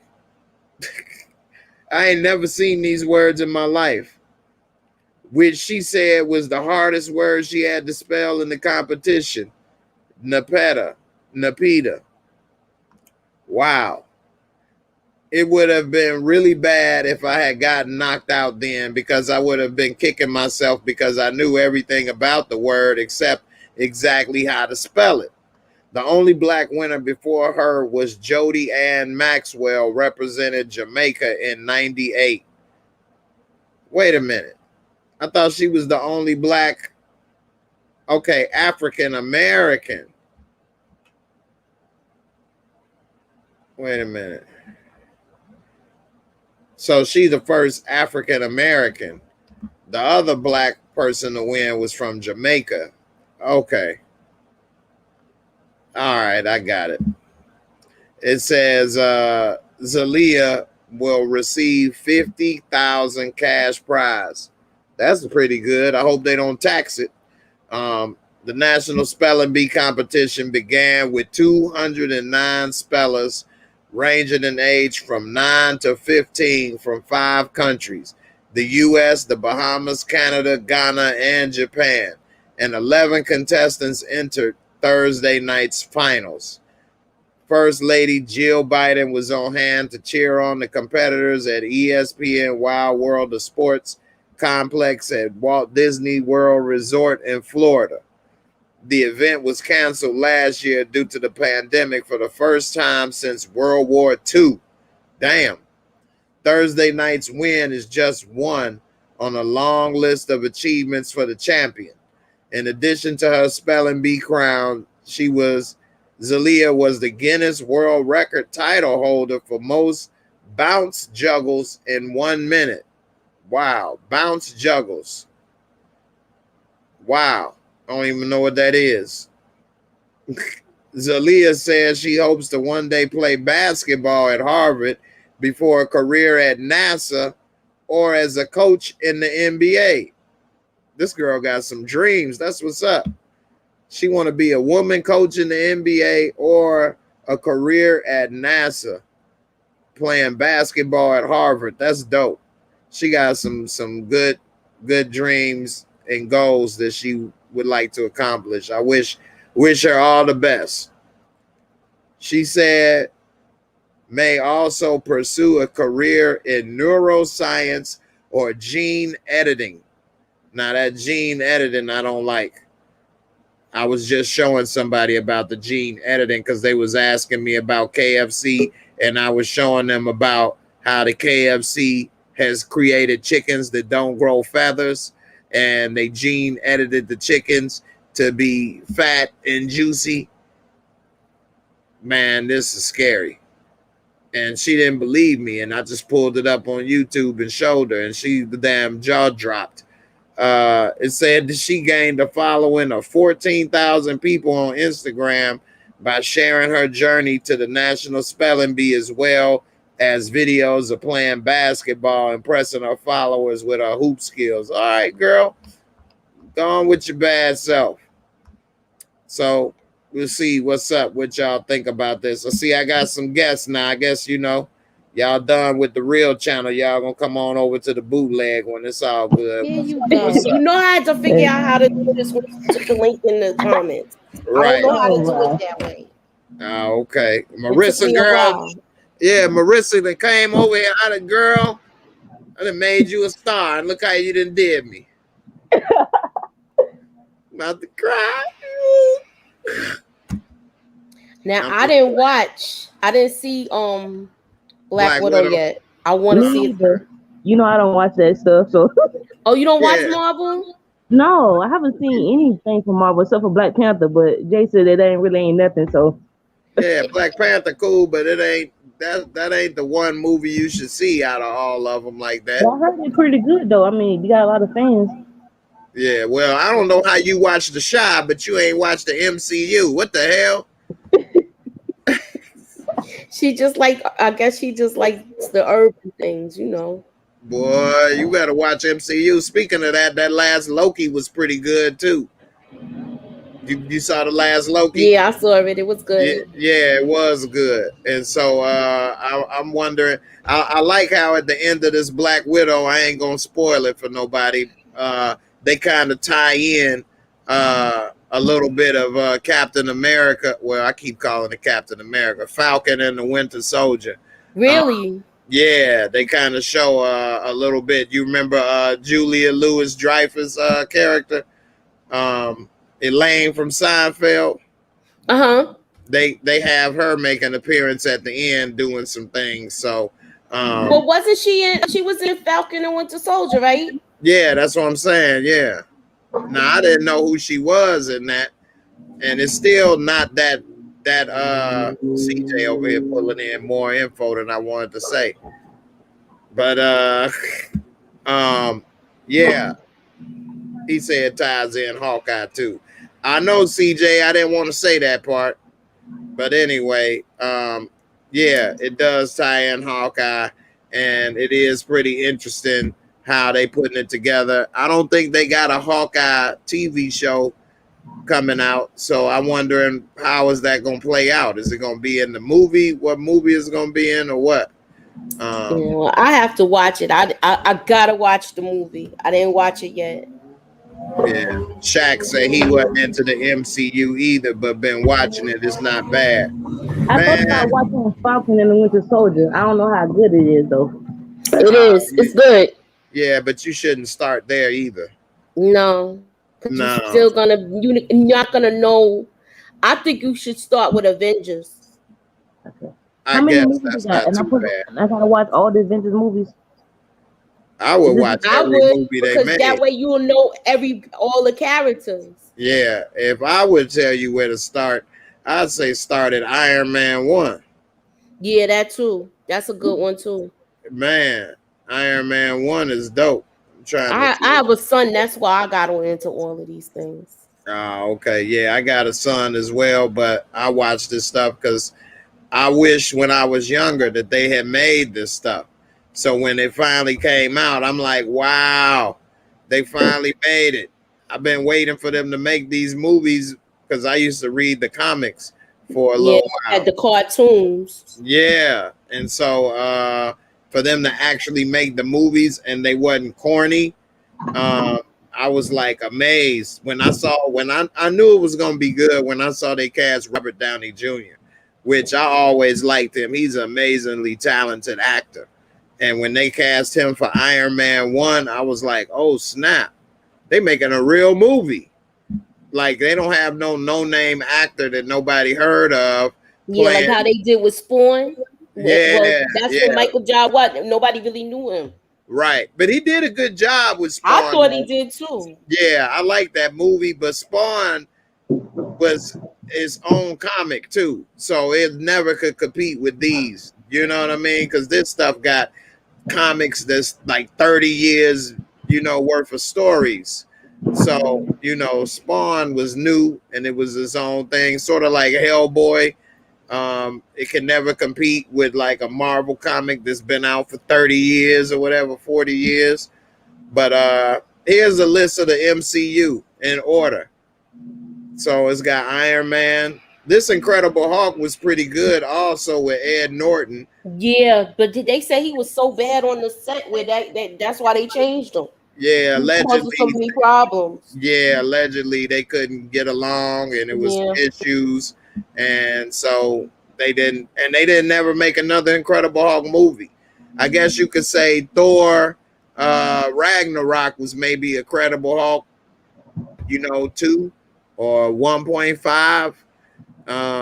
But they never made another Hulk movie, which Hulk is a hard character to get together because he got to be all CGI pretty much. And with all the action and everything going on, it's probably an expensive movie to make. Takes a long time. And they probably said, forget it. We'll just do scenes with Hulk in other movies and the one in 2003 wasn't. I didn't like that one. That was horrible. Yeah. Horrible. With Eric Bana. Yeah, he was too cartoony.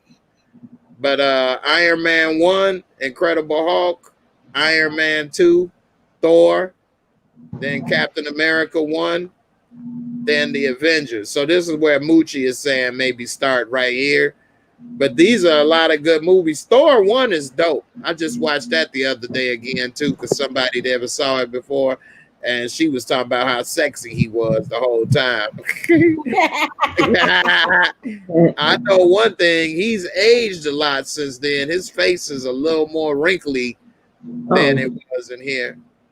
But I don't know. Moochie, what you think? You think Thor is sexy? I like the way he looked in Ragnarok. Okay. I just watched that this past week, so. Okay. I know in part 1 he had more scenes with no shirt on than I remembered, and she kept bringing it up every time it was on, and I was like, "Damn, this dude got his shirt off like every other scene, damn near and shit." But yeah, Avengers, then Iron Man 3, Dark World, Thor.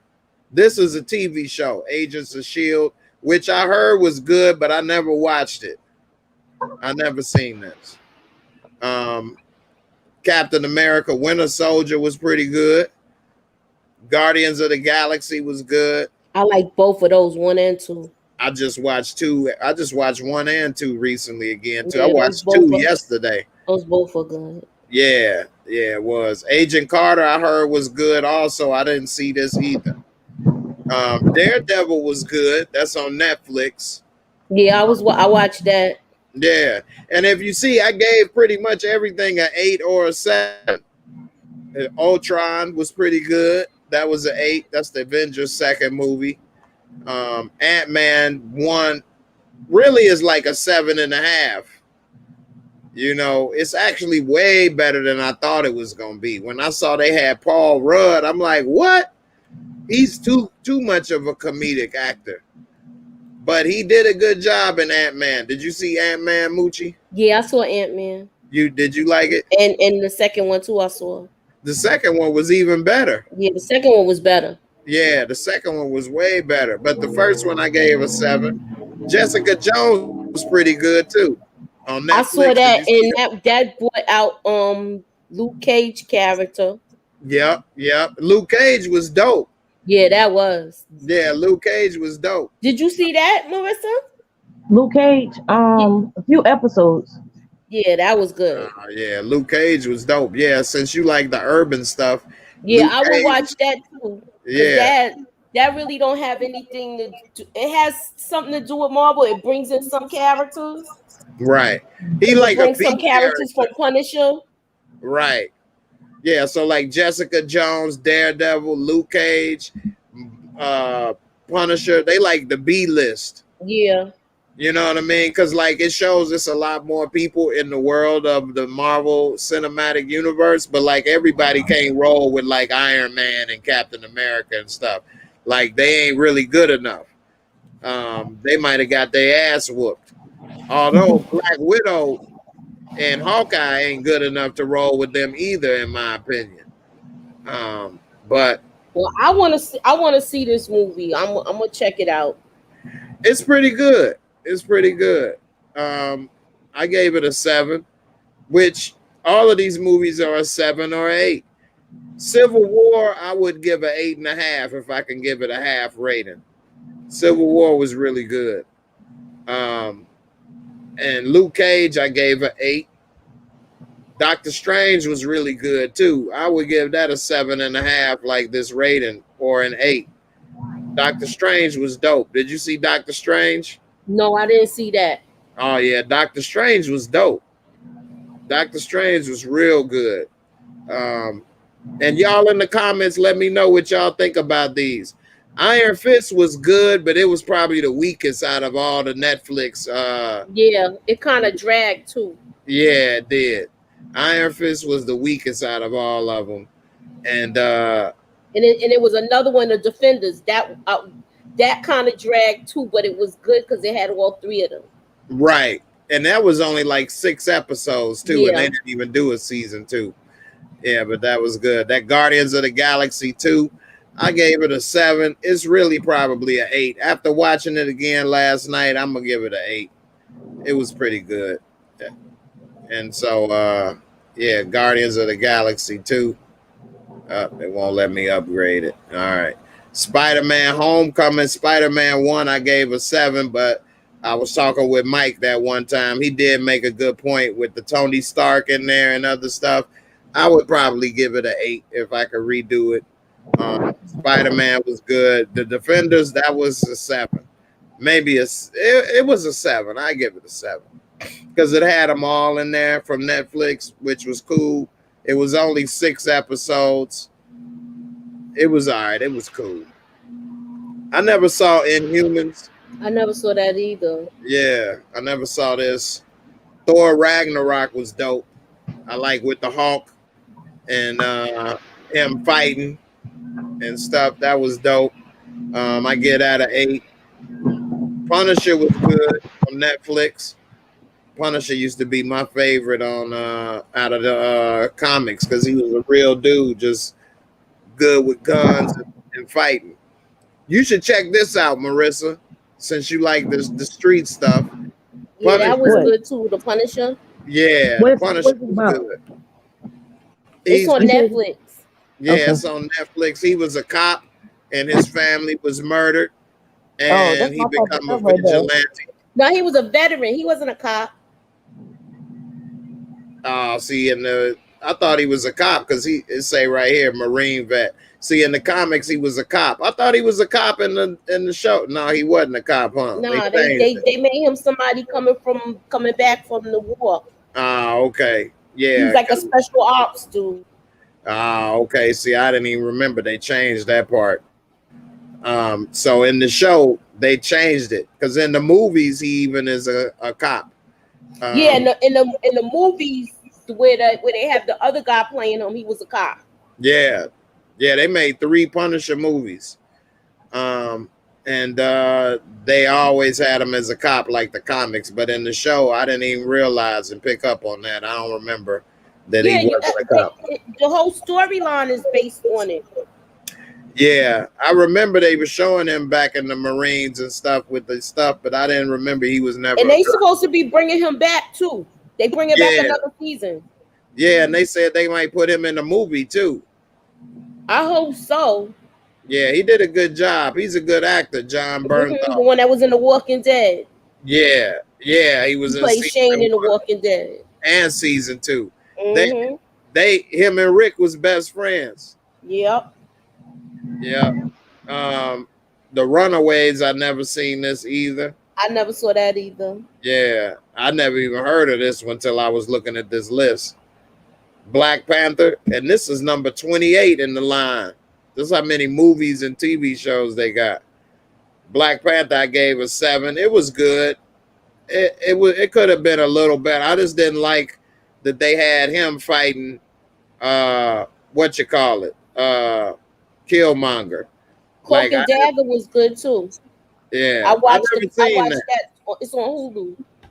Okay, I never seen Cloak and Dagger. Yeah, it's on Hulu. Infinity War was good. Ant-Man and the Wasp, I gave that a 7 also. It was good. I guess it was about a 7.5 to an 8. I couldn't get into Captain Marvel. That was good though. Captain Marvel was better than I thought it was going to be. Everybody was saying how it's not going to be that good and stuff. And when I saw that, me and my son at the show, I saw damn near every movie on here. I think some of them I would have to give I would have to give another try. Yeah, Captain Marvel is dope. And you get to see how Nick Fury lost his eye and other stuff. Like Captain Marvel is pretty good. It's much better than I thought it would be. And I thought it was going to suck. Well, everybody said it would. I like to at least watch stuff for myself. And it was much better than everybody gave it credit for. I don't like how they try to make her the most powerful though in the whole MCU though. I don't like. That's what I was trying to figure out. How she's the most powerful. Yeah, because she had that weapon that Marvel was creating infused into her body, and so that weapon basically is so powerful that she's the weapon now, and so that's why she's so powerful. But I don't know. I think Thor is still the most powerful, but they kind of give her like the credit as the most powerful in a way too, because in Endgame she damn near saved the day because Thanos was about to wipe everybody out. I just watched this again recently too, with those ships, and then she came through and destroyed the ships, which saved everybody when she did that. Because even though everybody was fighting when everybody came back, Thanos' ships was about to put an end to a lot of that stuff, and they kind of ended it. Spider-Man Far From Home was pretty good. I never seen Hellstrom or heard of this before. Did you see this? I think that's on Hulu. Yeah, it's on Hulu. Hulu has about 4 or 5 shows on here, similar to like how Netflix had that series. Yeah. They got about 4 or 5. I didn't see any of the Hulu shows. Yeah, I know Cloak and Dagger's on there because I watched Cloak and Dagger. Yeah. And I'm going to check that out. You said it was pretty good. I'm going to look into that. WandaVision was good. I gave it a 7, which, you know, all of this stuff is a 7 or 8, which a 7, some people will say I'm giving stuff a low rating. A 7 is hard to get. You know, it's only 3 away from being the best that you can be. You know, Falcon and the Winter Soldier, I gave a 7, although I didn't like the last episode that much. That's what kind of brought it down. Loki, I'm giving an 8, though. This is probably the best out of the 3 on Disney Plus so far to me. What you think about these 3 on Disney Plus, Moochie? I didn't care for WandaVision. I didn't like it. Took off too slow for me. I agree. It took off too slow for me. But then again, I didn't know all the Easter eggs. I had to learn that part. That's true. And that's probably why I felt like it took off too slow because it was stuff that I didn't know. Yeah, I get that. It was a lot of Easter eggs. I liked trying to find them and see it, but at the same time, it felt too much like work trying to find them. You know what I mean? Like put the Easter eggs in, but don't actually make a damn real Easter egg hunt with it. Like, damn, shit. I had to look up stuff and figure this out and all kind of stuff, and it wasn't as enjoyable. And then I didn't like the black and white sitcom stuff either. The first two episodes I didn't enjoy as much. I'm glad they were 30 minutes. They was okay. Right. Like you say, it picked up too slow. I didn't even like the third one as much, that Brady Bunch type stuff. But by then we were starting to understand what we was watching, at least. Because I didn't even know why we was watching this in the black and white sitcom. It didn't even make sense at first. Watching what? WandaVision. Oh, okay. Yeah, so even though it was about Wanda Maximoff and Vision, it was sort of like Wanda Television.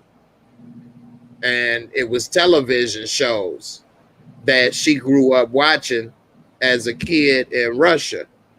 And she kind of was making a simulation based off of those shows. And it was interesting after you see it all. It comes together better. But watching it in the beginning, 1 week at a time, I was like, man, what in the world was this? We got Loki, then Black Widow. See, it's getting a 6.9, where I would give it about a 7 with this as well. Who put a 6.9? That's what it's all for, everybody rating it. Wow. So I can't see how many people rated it on this page right here, but it's got a 6.9, which I would give it a 7, which is 0.1 more. So that's about right to me. I would give it a 7, which everything to me has been either a 7 or 8. That's pretty good. 6.9 sounds bad though, because it's a 6. But I think as it goes up, more people see it, it'll be a 7. Shang-Chi is what's next, coming out this year, which I'm interested to see. I don't know anything about this character from the comic books. I'm sure CJ know more about him and could tell me more about it. But I ain't never heard of this dude. And Eternals. Now, I stopped reading comic books when I was probably around 10 or 12, probably like 7th grade. So a lot of these characters came into existence after I stopped reading comics. Like Luke Cage and a bunch of other people didn't exist back then. So I never heard of them. And so a lot of this stuff is new. We also got Eternals, which is going to be pretty good. I'm looking forward to seeing this. When does that come on? It comes out this year. It's got Selma Hayek, Angelina Jolie. And the guy that used to be on Atlanta. Yeah. And Spider-Man No Way Home come out this year as well. And so I'm interested to see how this comes out too. So we still got 3 more Marvel movies coming out this year. Marvel, man, is a beast. Altogether, they have 42 movie and TV shows connected, which is like amazing right there. What up, Brother Ray? Appreciate you for coming on. It's all good. Appreciate you anyway. You wasn't able to comment, but it's all good. If you want to say something about it, you can now. So Detroit King says she way more powerful than Thor. I did have a list saved of the most powerful people in the MCU that in order. And I believe it said that she's the most powerful, and then not Hawkeye. He shouldn't even be on the list. Thor. So, but Thor really is dope. Shaq say Captain America 1 is trash. Captain America 1 is dope. I mean, it's in World War II. It was somebody else that said they didn't like Black Panther in the chat. Oh, yeah. Thor Yeah. 1 is dope. Thor 1 is dope. Captain America 1, Captain America really is weak too, though. Like, he'll beat a regular person ass, but really, he can't really hold his own with all these other people, really. He really ain't that good. We'll see. CJ said no more T.I. on Ant-Man. Yeah, he didn't mess that up, kidnapping girls. Allegedly. Right. Allegedly. Don't come for me, T.I. He might want to start doing some body cavity checks like he allegedly has done before. Let's see. Doctor Strange too. They say, yeah, because it's supposed to be what, the multiverse of madness or something like that. So he may change a bunch of stuff. So we'll see. Iron Fist was hot garbage. I'm not gonna say it was that bad, but it was not that good though. Iron Fist was kind of whack. It was all right. I like how it started though, because he had the money, came back, was gone, but then it was downhill from there. D Weave said Inhumans was garbage.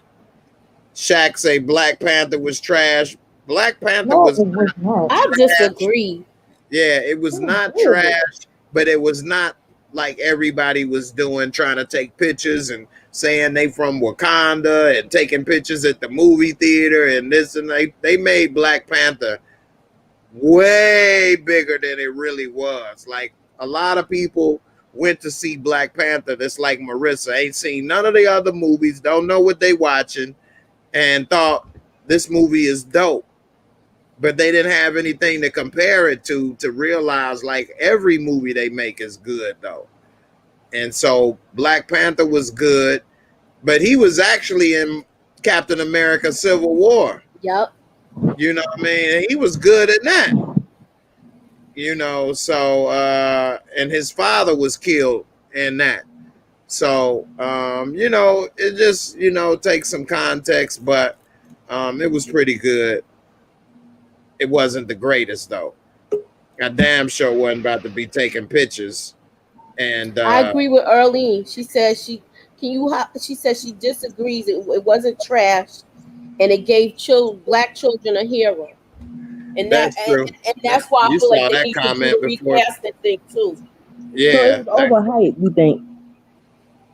Yeah, it was. But it, like what she say, is true. It did give some Black kids a hero to look up to that looked like them. And it was an all-Black cast, which is rare in damn near any superhero movie, let alone in any movie, to have especially that big of a budget and everything. They didn't pay Chadwick that much money for it though. I think he made under $5 million for that movie, and that movie made $1 billion.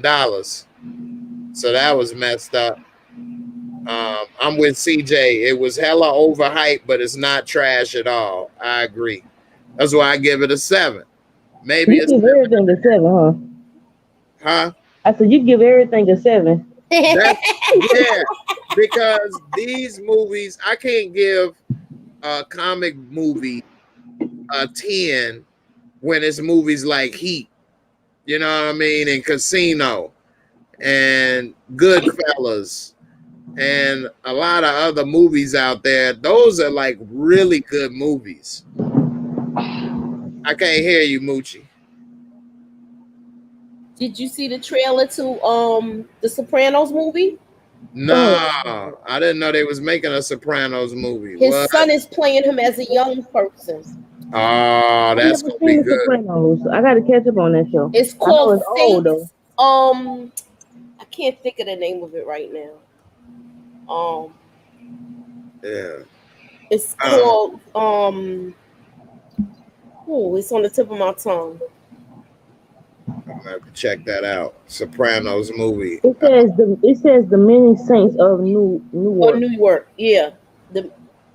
The Many Saints of Newark. Okay. No, I didn't hear so about now that. you're gonna see Chris's father, and That's gonna be good.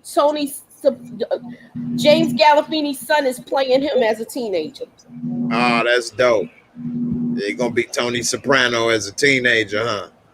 If we get to see how he comes up. Now, is that movie going to like theaters or whatever, or is it It's going to like supposed HBO? Okay, I'm gonna have to check that out. Are y'all checking out the movie? It's called The Forever Purge. It's supposed to be another Purge movie. The A Forever what? Purge. It's called The Forever Purge. Yeah, that's in the movies now. That just came out. Yeah.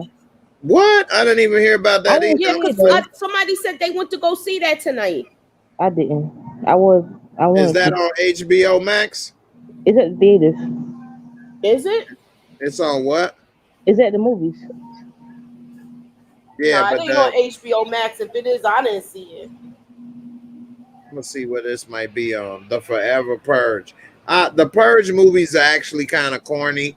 I like Except the for the last one first they one. made. The last one, the one when they was in New York, in I Staten love Island, that was one. good. I liked it, that one. You said it wasn't good, Moochie? The one that was in Staten Island was good. Yeah, it was. It was all right with the black people. Yeah. And they was basically trying to purge. That was like the first purge, I think is what it's called or something, Yeah, right? that's exactly what it's called. Yeah, it's Yeah, I like the story. prequel. Yeah, because they trying to show that it was an experiment, and of course they gonna test it on poor people. Yup, in the and they hood. tested it right in the project. Yeah, so I like that, but it didn't come off as good. It had old boy from The Shy, Trace, from season 1. Yeah, he was in The Shy in season 1. He was the main character. He was the dope leader in there. The Forever Purge. Let's see. All the rules are broken as a set of lawless marauders decide the annual purge does not stop at daybreak and instead should never end. What? The purge already exists, though. It already exists. All they got to do is pass the law. But you gonna play the trailer? I would, but they always come down on me when I play it. But I'm about to look at something right quick and then I'm gonna play it. I'm trying to see. Oh, this got my girl in it, Ana de la Reguera. That's what you call it from Power. Angela? No, the Jimenez. Oh yeah. Alicia. Yeah, and she was in Nacho Libre and Army of the Dead. Yeah. Where's she at in Power? There she go, Alicia Jimenez. Mm-hmm. Yeah, that's my girl, Ana de la Reguera. Anyway, let me see if they got this on. I'm trying to see if they got it on if they have it on anywhere we could watch it at home. You're trying to watch some people get purged, you're gonna end up getting purged in the movie theaters coming down with the total package in this piece. It ain't saying on here where you could watch it. Wait, what does it say? It say add to watch list. Yeah, that's it. All showtimes and tickets. Let's see. While theaters are closed someday, there's some mass showtime and tickets. This just showing where I can watch it near me. And they got a Quiet Place Part 2 coming. Well, that's out already. That's already out. Yeah. That's on HBO Max, I think, ain't it? No, it's not. I would have watched that. That's what you call it. I'm thinking of. Not A Quiet Place. What's the stuff with the possession? Yeah. The Conjuring. That's what it is. That's on HBO. I've seen the Conjuring movies. Here go the Forever Purge. I'm gonna play the trailer. Play some of it.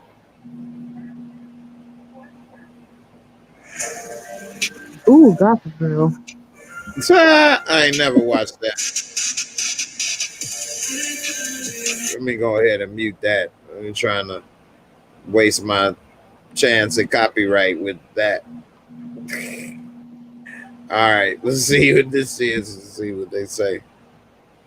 The annual purge will conclude in 3, 2, 1.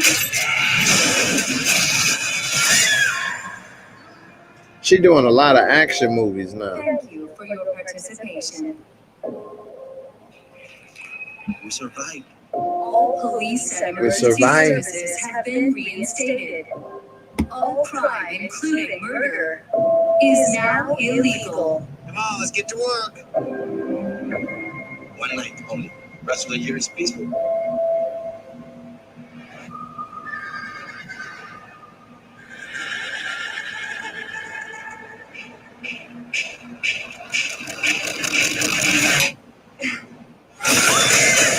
Damn. Help me! Help me! The purge is over, please! No, it ain't. This is insane. Nobody hear the sirens? There's no crime anymore. It look like Dave Chappelle. You can't hide behind your stone wall.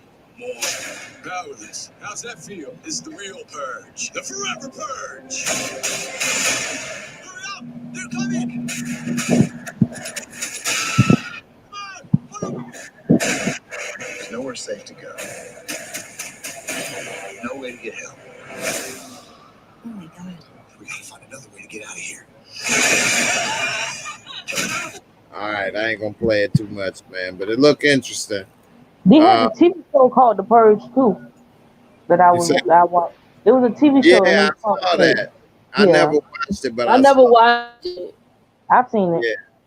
CJ And said they got rid of they got rid of the other Conjuring. The Devil Made Me Do It. It's not on here no more. It's not on HBO Max anymore. But he got canceled. Okay. So this movie, I like action movies, but they need to suspend the you know what I'm saying, realization in order for me to get into it. And even though these dudes don't do the forever purge, like the government could wipe their ass out if they wanted to. So I'm wondering what's happening with that. It don't look good though. But It look a little corny. I like Anna, and I'll watch it, but I don't know if I'll pay to go see it. Well, I know I'm not going to the movies. There ain't nothing out that's making me go to the movies right now, especially since I ain't vaccinated. And I don't know about if I'm going to do that yet. You vaccinated, Marissa? no, not yet. Okay, you thinking about doing it? Yeah. Okay. What about you, Moochie? You gonna get vaccinated? I already did. You already took the plunge. Yeah. So what did you get? The Pfizer or the Moderna? Moderna. Okay. So did you have any side effects or anything when you took it? I was I had the soreness in the arm and I was kind of sick for the second one. Wow. And I was really reluctant to do it. How long ago did you do it? I did it in I took the last shot in the end of May. Okay, so a little over a month ago. Okay. Yeah, I'm real reluctant to do it. But with this D variant, the Delta Force coming out for you. Yeah, you know they're gonna start knocking on doors soon. What you mean by that? That's what they talking about. That's what Biden was just talking about. But I don't want to bring it up too much because I don't want you to, right, talking about it, what they do. So right. I don't want to talk about the jab. Slip the jab. Yeah, or the right hook. But yeah, I talk about it, but I do it with the stories, the news story articles or whatever. So I'm trying to find a couple of the articles because I like to read it, so they can't say I'm, giving my opinions and stuff or whatever. But I can't find it on my app, CJ. I just was looking for it. He's saying the Conjuring is still there. The third one, I didn't do it. I don't see it. And I watched it already. Because they had them all together at one time. I ain't know about that. I have to check into that. Right here, this is something I get. This is from CNN. They always have 5 things to know for the week checklist type thing. And so with this one, it's saying for July 9th, this week today, they talking about, the Jabaroo, Haiti, voting rights, climate change, the condo collapse. So what they talking about with the CV, they saying that the vax saved nearly 280,000 lives in the U.S. New research shows that, but declining immunity and rising variants are complicating things. Pfizer says it's seeing a waning immunity from its vaccine. So a lot of people, the vaccine is not like polio where you take it and you good for life. This stuff only lasts for a while and it starts to wear off. And so basically they want to keep giving you another booster shot the rest of your life, damn near, which is making me worry a little bit too. But they saying that that the waning immunity from his vaccine and it's picking up efforts to develop a booster dose. However, the FDA and CDC say Americans don't need another shot just yet. World Health Organization Director General also warned that places with low vaccination rates may be so overrun with variants by the time vaccines reach them, the shots won't be as effective at preventing the spread. See, this is the type of stuff that's starting to make me worry. Because if I keep waiting too long, maybe it may be too many variants running around like Loki. I may fall for the old notion. You know what I'm saying? They better got me with the Loki variant. And low key, I'm in trouble. But it say that the variant outbreaks are getting so bad in Australia and South Korea, the countries are tightening lockdowns and safety measures in some of their most populated areas. So that's very concerning for me.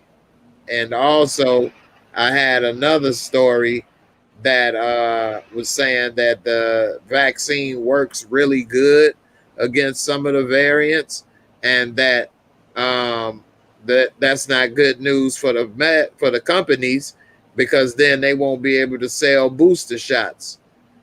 So, like, would they make the vaccine not as effective then, just so they can sell shots? I talked about that on my members live yesterday in detail, and that's very concerning for me. This says this is a video couple who hesitated on vaccination and shared their story of having COVID. So that's very worrying to me. They're trying to put this stuff out here to make people worry also. So I don't know what to think sometimes. It's making me worry. I understand it do have you torn. It does. It does. I'm glad I don't have to go out in public and do a lot of stuff. I can do a lot of stuff from home. But at the same time, like I was reading earlier, they want the kids to go back to school. And with my son being a senior in high school, he gonna have to go back to school. And these people ain't gonna be wearing masks and so much. I'm worried about kids. Yeah, exactly. And they found 60 people so far. That's what the count is up to with the building collapse. Right. Yeah. That's something else too. This building collapsed because of needing maintenance and people being cheap, not getting it done, basically. I feel like it's more to it than that. I feel like whoever was inspecting that building probably got paid under the table to let it slide too. That's possible. I mean, they got paid to do the inspection either way. So it was some emails from like the condo owners or whatever association saying they need to make this amount of repairs, this, that, and the other. And I live in a condo community, but I don't live in a high rise. We have townhomes and individual, buildings. So it's not like this. But anyway, I know from living in a condo that when we have assessments or we got to pave the road or do this or do that or raise the fees, people don't want to pay more in the condo assessment fees. Like I pay $180 a month. That's supposed to cover any exterior repairs, whether it need to be painted or roof fixed or shovel for snow, cut the grass, all of this stuff, and even our water bill is included. So we got a lot of stuff included in that, but people don't want to pay more money. If we can have more things together and done, but people don't want to do it. Like I was saying, we should put an electric gate in the front. And they were saying, well, people don't want to put more money on this, put more money on that, raise the fee. I was saying we should all get solar panels so that we can be a green community and we can have, free electricity. People don't want to pay this. People don't want to pay that. I'm like, you paying your electricity bill every month anyway. If we get this, eventually we won't have electricity bills. Plus our condos will be worth more because we be energy efficient. Yeah, but a lot of people don't see the bigger picture. Exactly. Especially if you living in a complex where it's a lot of old people.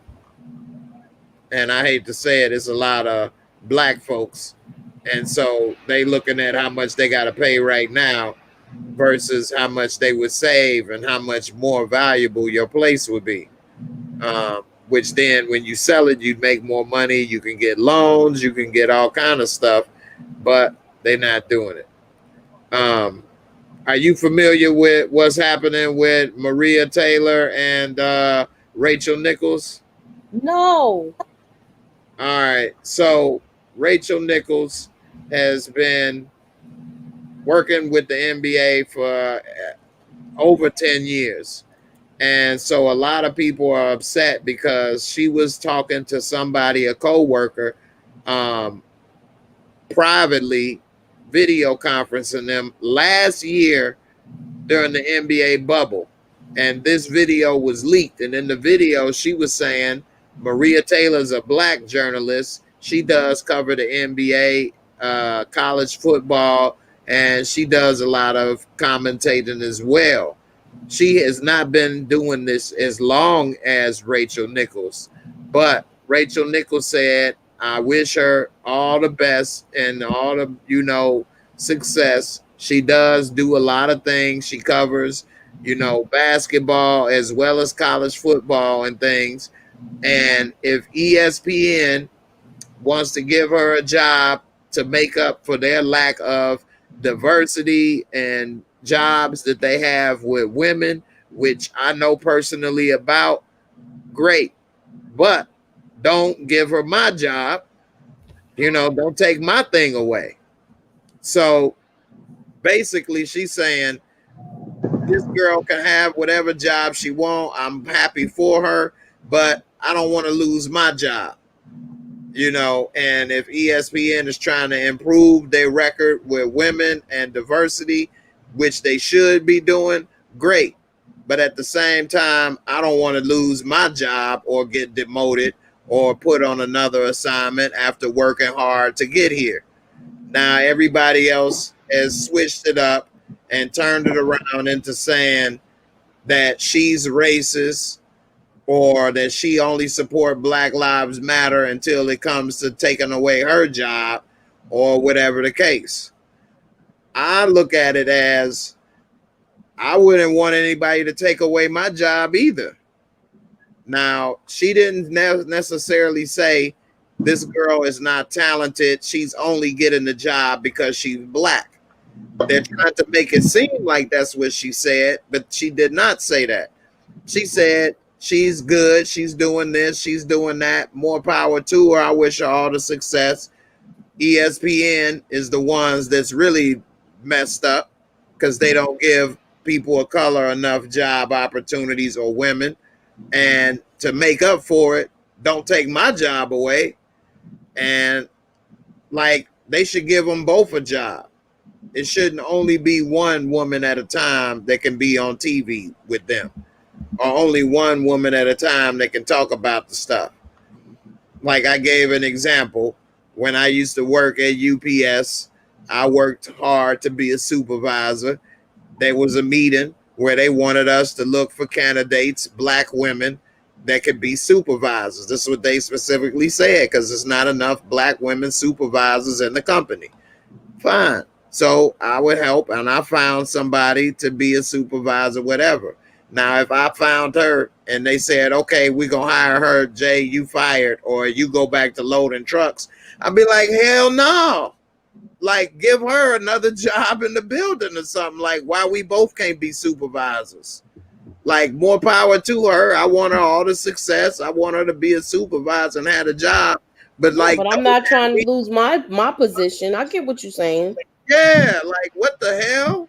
That's messed up. So what are they trying to cancel her? They pretty much did. Cancel culture. She lost her job. Some people saying, well, she boring or this or that. That's an opinion, and that's beside the point. Because like I say, all of these people are boring in my opinion, other than Barkley and Shaq and Stephen A sometimes. Like, so that's my opinion.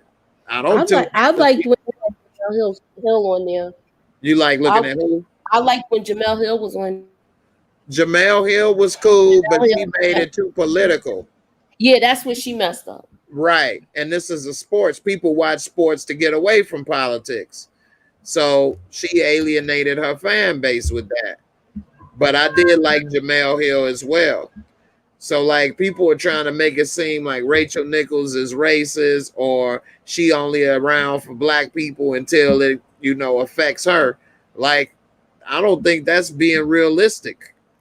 Like, how many people, like, I would want you to be successful in your YouTube channel.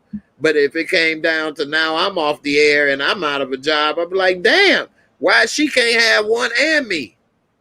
You know what I'm saying? Like, why I got to be one or the other? You know, and I think ESPN got enough money and is big enough to give both women a job. Or, you know, give her, it's going to be a minimum of 4 games. Give each of them 2 games. Or, you know, split it up. Or let them both be on at the same time. And I think that a lot of people, it's already a culture of outrage out there where people already want to be mad about stuff all the time. And it's like you can't say something. It's like they want to stop you from talking. Yeah, and people like to be if they don't like what they hear, they want to. It's like this whole cancel culture thing. So yeah, like people go through your Instagram timeline for years or something just to find something to get mad about. You know what I mean? Yeah, like crazy. Like, yeah, let them both eat. Why they gotta compete? Exactly. I agree. They talking about the sport. Why they gotta compete like they playing the sport? You know, and they both getting paid. Like Maria Taylor is in the middle of a contract dispute with ESPN. They offered her $5 million a year, and she declined it. Like, what? It's players I went through on one of my sports shows the other day. It's only on the Phoenix Suns and the Milwaukee Bucks, the 2 teams in the finals. It's only 5 players on each team that make more than $5 million a year. And it's 15 people on the payroll. They playing the game. She declining more money than the actual athletes are making. Like, really? Just to talk about it? Man, I don't know. More power to her and everything, but I think some people are not appreciating. Yeah, you worked hard and you put in the work, and $5 million a year is a lot of money. I mean, that's a lot of money to just talk about sports. What do you think? Yeah, it's a lot of money to talk about sports. But the question is, how much are the men making?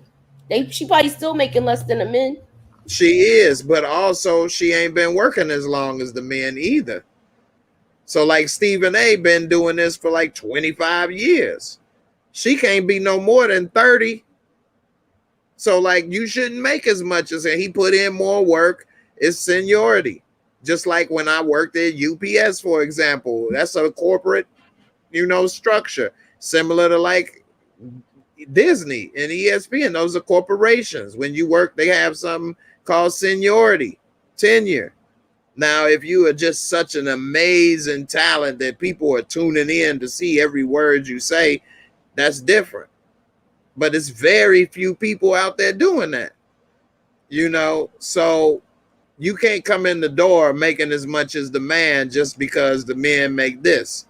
They put in the work, they worked as long, and that's one of the things Rachel Nichols is talking about. Like, she put in the work, been doing this for 10 years or 15, 20 years, whatever the case, and now you got somebody that just started taking her job away.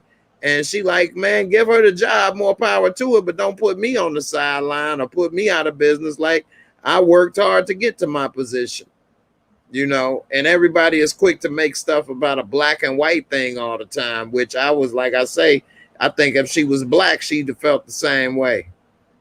Like, who wants to lose their job? This is true. You know what I mean? Really? I don't think she really mentioned color. She just mentioned the woman's name. Am I right or wrong? Right. She said ESPN has a bad record with dealing with minorities and women. And if they are trying to fix that problem, great. They need to, but don't take my job away trying to fix it, basically. She not saying you only giving her a job because she black. She's saying you all trying to fix and cover your ass. And I say fix it, but not at my expense. Right. Like, give them both a job. I got what she's saying, but right. Like, give them both a job. And a lot of people try to, look at it the other way just to be outraged. And I don't think that's the case.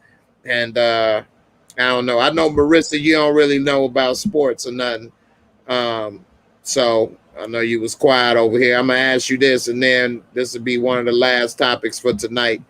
Raising Kanan, 1 week till it come out. Marissa, what you think about Raising Kanan? What are you looking forward to and expecting with that? I'm excited about it, and I'm, glad we get to see more of Kanan's backstory. So I'm gonna be watching it. Okay, short and sweet, huh? Yeah. Yeah. There's no characters or nothing, no storyline or nothing in particular you looking forward to? Yeah, Jukebox and Kanan's history. I know they cousins, so. Okay. All right. So this take place in 1991 and South Jamaica, Queens. Let me go ahead and switch it to the New Yorker over here on the set. Moochie, what's up with New York, South Jamaica, Queens? What's good? Well, okay, I'm from the area. I'm seeing a lot of familiar places that they're filming. I'm interested because it's a time period piece, so we're gonna get a lot of 1990 nostalgia with the music, the clothing, the lingo, the slang. I want to see the story. I really want to see his mother's story and what she's really about. And I hope it goes all the way until we see Ghost and Tommy too. Yeah, I hope so too. I hope we see Breeze. That's what I want to see. Because they've been mentioning this in I think they're gonna hold on to that till another season. It's gonna come. That's gonna come all the way when they almost done. Probably. I think we're gonna see it probably all the way up to. If it does good, we might see it all the way up to the point to where Kanan gets arrested. Right. Yeah, when he goes to jail. When he goes to jail. That's right. How I was thinking that he's gonna end too with him going to jail and getting set up by ghosts. Yeah. That would be pretty cool. I wonder how many seasons they would possibly do to get to that point. They could probably drag it out for 6 seasons if they do it slow. Yeah, but if they do a break, you got to look at it like this. If they do a breakdown with the mother's story too, and they go back with her stuff, then they can drag it out. Right. If they are smart, they'll try to do 6 seasons. And And he said, from what 50 was saying, this is gonna be better than Power. I think so too. I think so too, Yeah. actually, because whether he really saying it or not, like this is already his story. And they already had a scene where they showed a young Kanan. So I think they are gonna be doing some back and forth where you seeing his mother's story and you seeing his story too. Yeah, because this is the time period when 50 was still first getting into the game in real life. Exactly. Yeah, and his mother was a dope dealer Yep. and Kind was of pretty and doing get all rich, that. die trying type of vibe. Kind of similar, Kind yeah. of similar, but not really. Right, because he was older and Get Rich and Die Trying for the most part. When they showing him now, I don't even think he was a rapper like that. Right. He was like in the streets. And they may take the rap part out Yep. of this, yeah, because he wasn't never a rapper to this character. Mm-hmm. But other than that, they may keep it the same because 50 did live a crazy life. And then not only that, they're gonna be bringing in real stories from real street dudes in Jamaica, but like they the probably gonna real change 50 Cent. but they probably gonna change the names. That's what I'm looking to see if they gonna do that. Yeah, like a it's lot like of people. Everybody, if you lived in the hood, you know certain hood stories. So Right. I want to know if he gonna take it there. Yeah, like do you know about the real 50 Cent? Yeah, that he's not from Jamaica though. Right. I think he was from uptown. I think so too. But tell the people from uptown. Tell the people that don't know about the real 50 Cent. That he was basically a stick-up kid. Yeah. He was a stick-up kid. Yeah, he was notorious during that time, real gangster, and people didn't mess around with him. Right. And that's why the rapper chose his name. You know, just like Rick Ross is not the real Rick Ross. Right. A lot of people know the real Freeway Rick Ross was a real drug dealer, and you know he did a lot of stuff. Was based on what Franklin's character on Snowfall. Not exactly. It's somebody in the comments. Yeah, shock to your system said, I wonder if they're gonna show how Ghost's father get killed too. Yeah.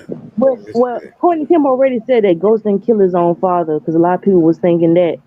He didn't. No, but he didn't. I think Breeze did. Yeah, and I said that in a video that I made as well, that he didn't kill his own father.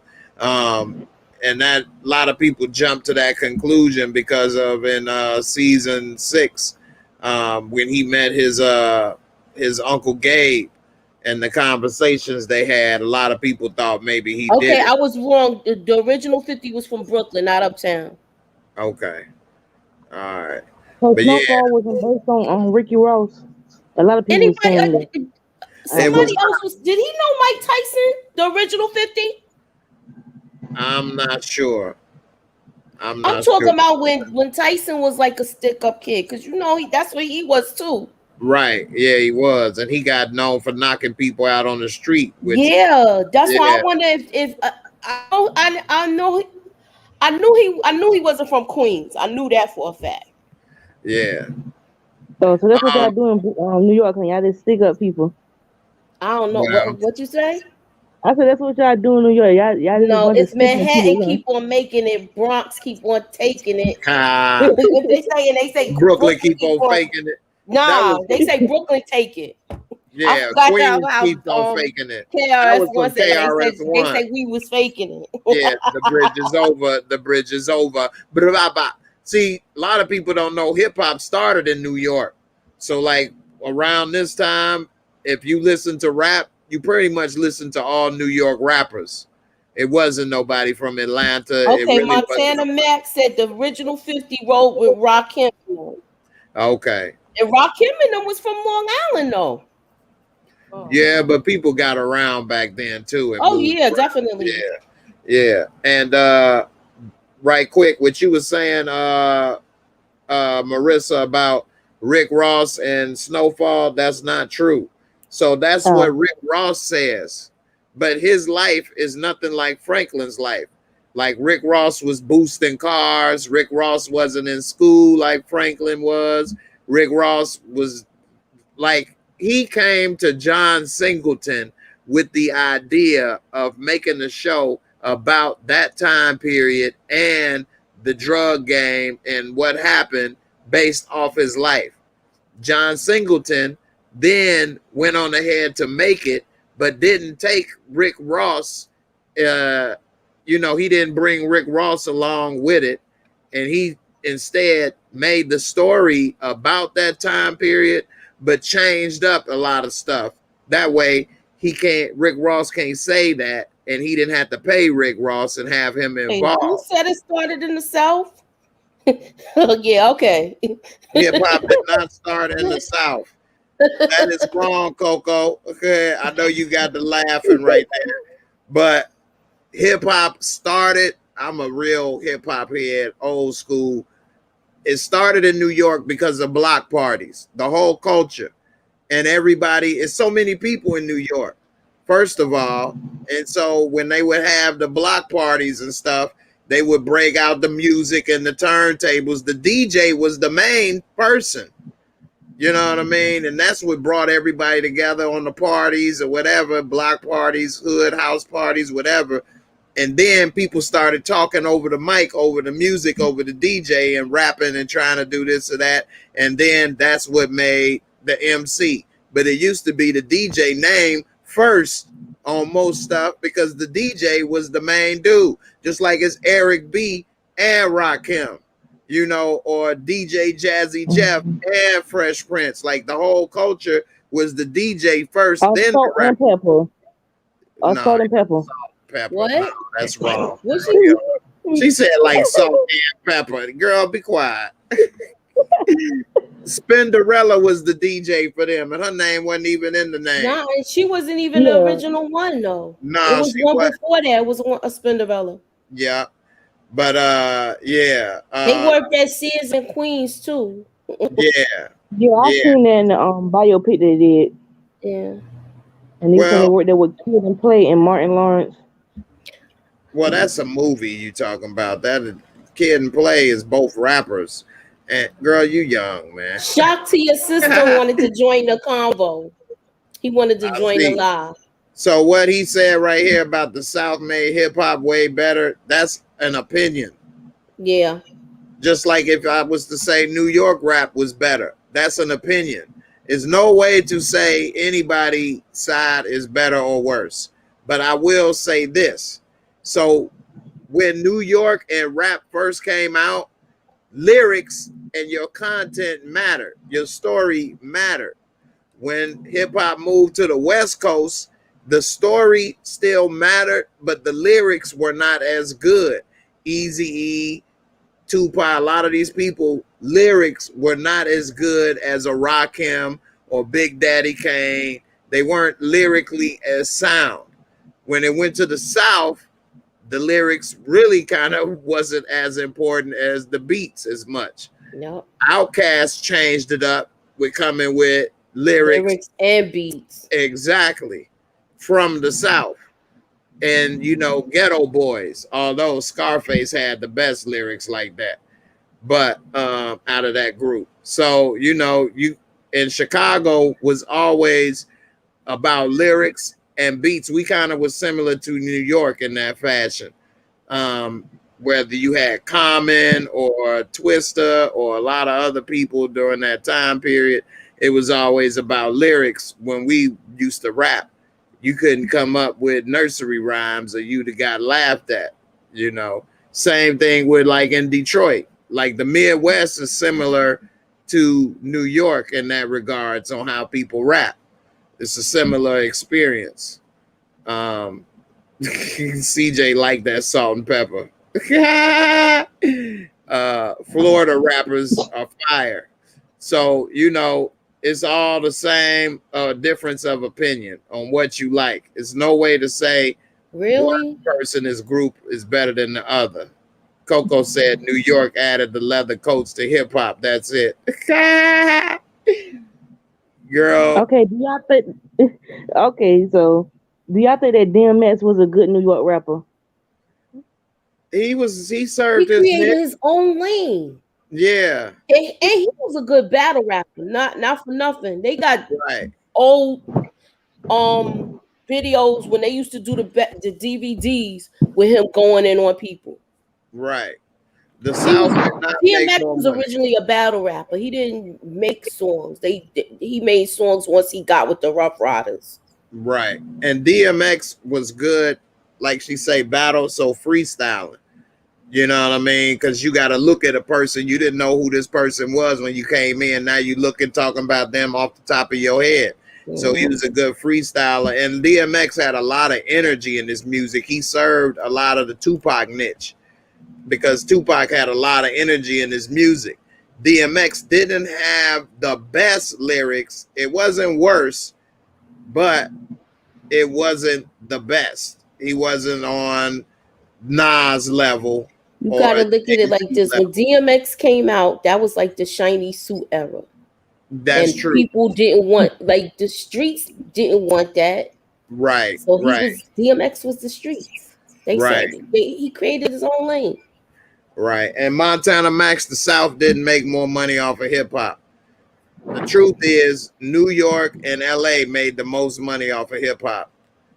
Not to say people in the South didn't make money, but New York and LA are the two largest markets in the United States. So if you're successful in those markets, you automatically gonna have the biggest fan base. That's period. And this ain't right about New York rappers wasn't getting paid until we got it. I know you biased, but Run DMC was getting paid. Yeah. What they was talking about? What you talking about? Eric B and Well, I'm Rakim glad paid that in y'all full. explained What are you talking because I about? didn't know what was Big going Daddy on. Kane was the first one to get a Warner Brothers deal. Yeah, He was like on the label like where it was a lot of R&B artists. yeah, for real. Notorious B.I.G. Puffy with the label. You know what I'm saying? New York rappers was getting paid first. That's what made rap successful. Because people saw that they can actually get paid. So, you know, they was getting paid first. I'm not from New York. And EPMD was getting paid too. EPMD, all the New York rappers was making money first. It's a lot of record labels in New York. It's a big fan base in New York. You know, Jay-Z, all of these rappers was getting paid first. Nas, you can go down the list. And I'm not from New York. Like I say, I always give credit where credit is due. Scarlett Johansson got a big booty. I'm gonna have to call it out. I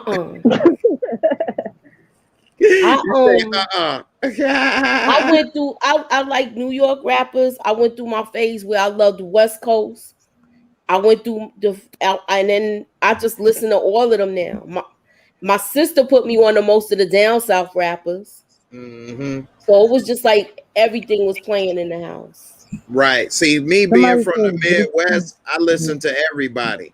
I listen to New York. I listen to the West Coast. I listen to down south. I listen to the Midwest because I didn't have no, you know what I'm saying? No. And my first real down south rapper that I liked was Scarface.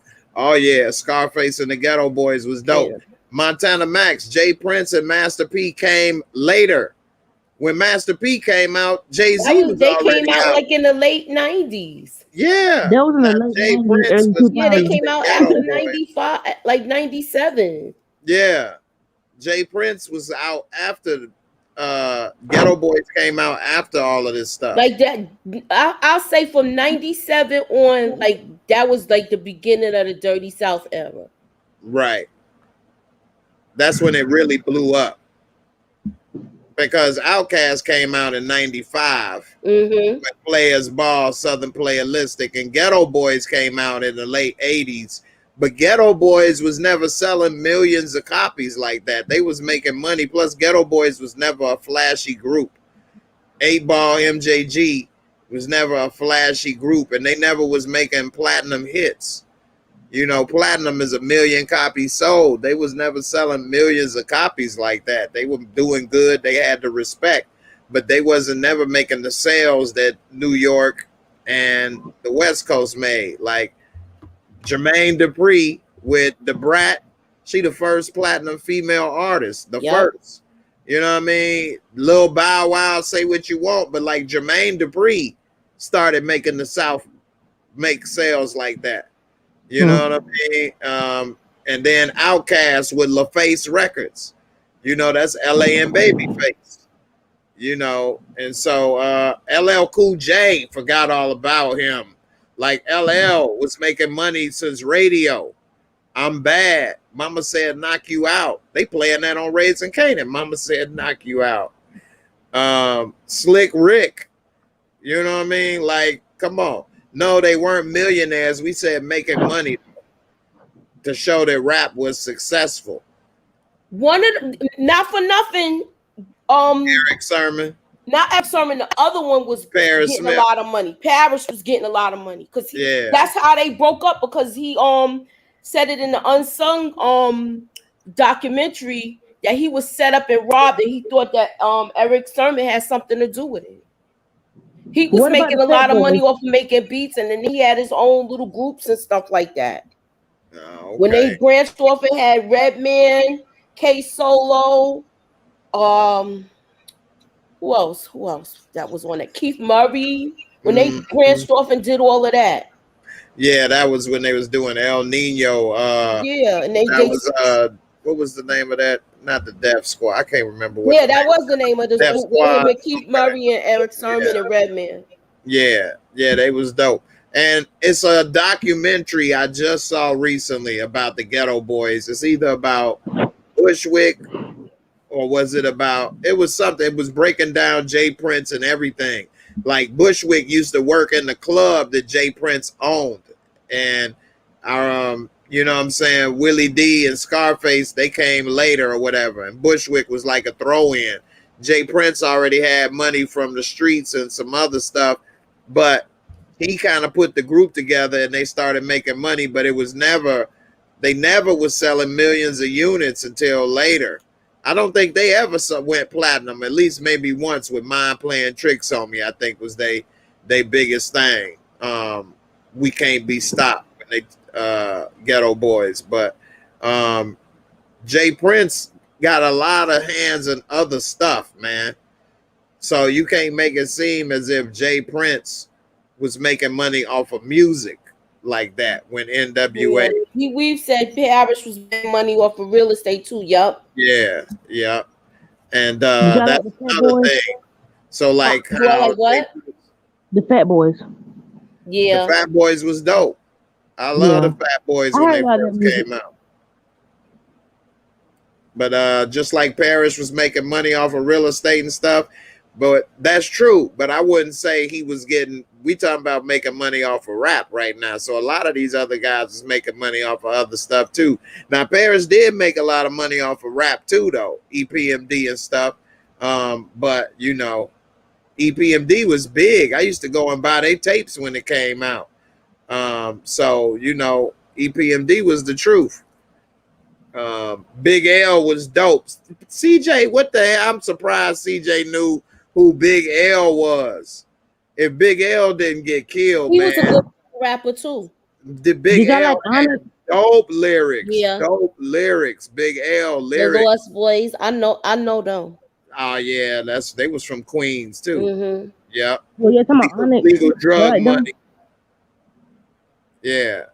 Montana say, I love New York. That's my birthplace. They made money to buy chains and cars off rap. Key Malik, DOC wrote a lot of people's stuff too. He was a ghostwriter for a lot of things. Yeah.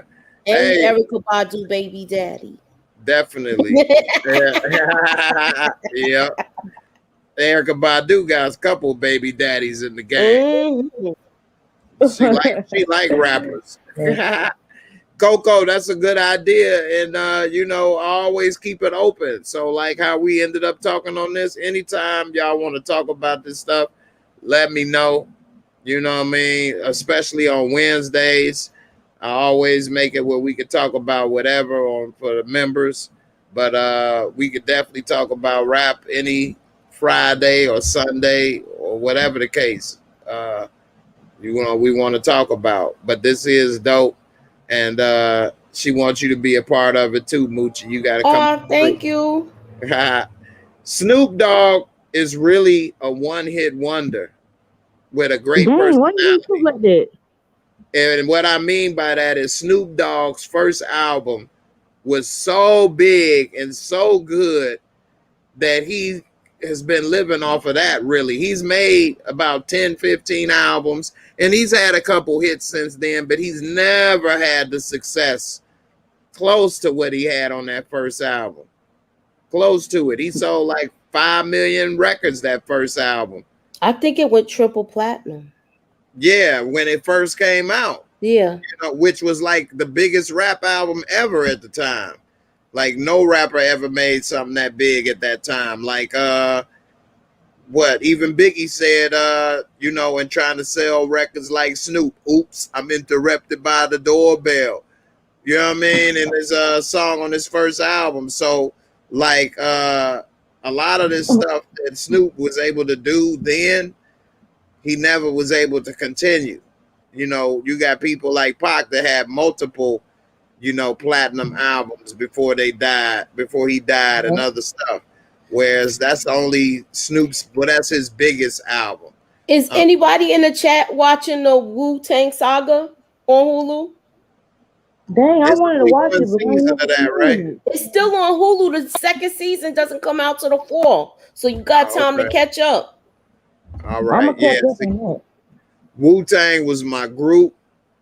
Wu was dope, and their second album was pretty good, but they never had the same success as the first album. They really only had 2 good albums, they first 2. Now, when they all separated, they all had great success. One thing I always hated is that Method Man never was as good on his own albums as he was on other people's songs. What do you think about that? His first album, To Cow, was dope. But I thought that was dope. Yeah, that was dope. And then when he started linking up with Redman, I like that. That was dope, but that's with Redman. Like Method Man's own albums wasn't as good after To Cow, but it's hard to, like, Ghostface then dropped a few good ones. I like Ghostface. The RZA had Bobby Digital. I like Bobby Digital. Out of all the Ghostface albums, I like Supreme Clientele. I like Supreme Clientele. Iron Man and Supreme Clientele was the best. You know, Marissa say, because it's 187. What you know about that? It's 187 on an undercover cop. That deep cover song is what helped propel Snoop Dogg anticipation for his first album. Everybody could not wait. I remember that time period. That was in like 92, 93. Everybody could not wait for Snoop album to drop. Like, that was so anticipated. I remember when it first came out, I remember going to the record store, walking up there to get that. Like, man, I gotta go get Snoop new album, man. Like, nobody, man, I never did that again for another Snoop album. His second album, I was looking forward to it, but like a couple of my friends got it before me, and they was talking about how horrible it was. And then when I saw it, that's because Dr. Dre had left Death Row by that time, and his beats were horrible. I got it still. I still got all the CDs from when I bought them in the 90s. I still got the same CDs. Like, I'm a collector of stuff. I don't loan shit out. People, friends be, man, let me borrow your. Nope. I don't loan stuff out. Movies, TV, CD, nothing. I don't let you borrow shit. You ain't gonna see it again. Damn right. The purple tape. And Busta Rhymes is underrated too. That's true. Busta Bus. His first one, I still got that as well. Damn, man. See, I smoked a lot of weed in those days. It's affected me now with my memory. But Busta Rhymes' first album, what was it called again? That was dope. I gotta look it up.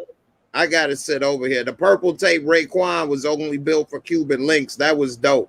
And it was also a purple CD inside of it too. The interior of the CD was purple, which was like really rare at the time too. Extinction Level. That was his first album. No, that ain't his first one. That's what they're saying. It came out in 1998. No, his first one came out in 95. His first one came out in 95. Hold up. I got it sitting over here. I just can't get up and get it right now. I might have to call JJ in here to go get it. Because 97 album was good too. That's the one that had Put Your Hands Where My Eyes Could See. I'm about to go here and go on Google and see. I'm going to type in Busta Rhymes 1995. That was dope. I think it was only 10 songs. It was excellent.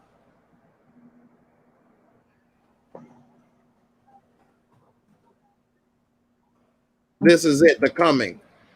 This is it. This is his first. Yeah, that's the first one. Yeah, The Coming was amazing. And dope. Then the next one was the one where he had the guitar on it. Because everybody thought he was going to be playing the guitar. Yeah. It was 13 songs right here. Do My Thing. That was dope. I make sure everything remains raw. I make sure everything. That was dope. Abandon shit. Woo-ha! I got you all in check. I know you remember that. You don't remember that? And then he did the song with Johnny. Yeah, It's a Party. That was dope.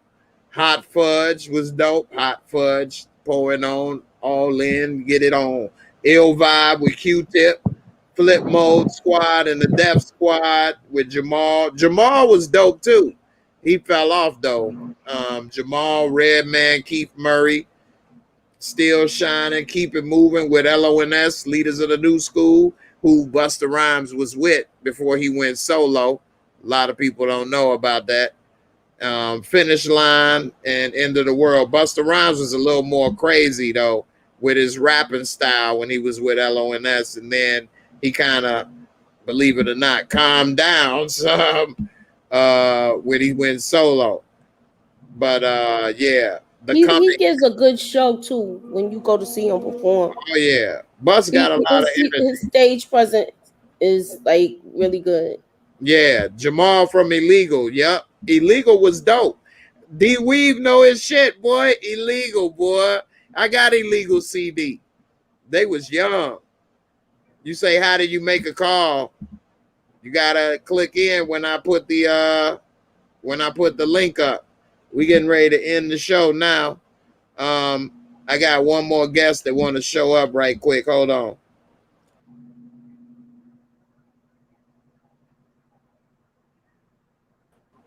Y'all couldn't hear me. Hold on. All right, y'all can hear me now, right? Yeah. All right, I see a little cartoon. Yeah, right. Only legends available, baby.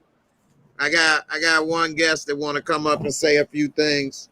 He's currently involved in a lawsuit with Facebook, and he wanted to come up and say a couple things. And so let me go ahead and get him right quick. Let him know before I go. He can come on up and say a few things about the lawsuit, and let y'all know what he said. He came on my members channel yesterday, said a few things to my members. So AZ, do or die. I still got that do or die. Sheena, don't bust it out. I know you want to say who's coming. All right. Oops. Whoop, there it is. Here you go. Hey everyone, this is Donald Trump. I'm here to let you know I will be back, everyone. Hold on. I gotta change the background. Hold on.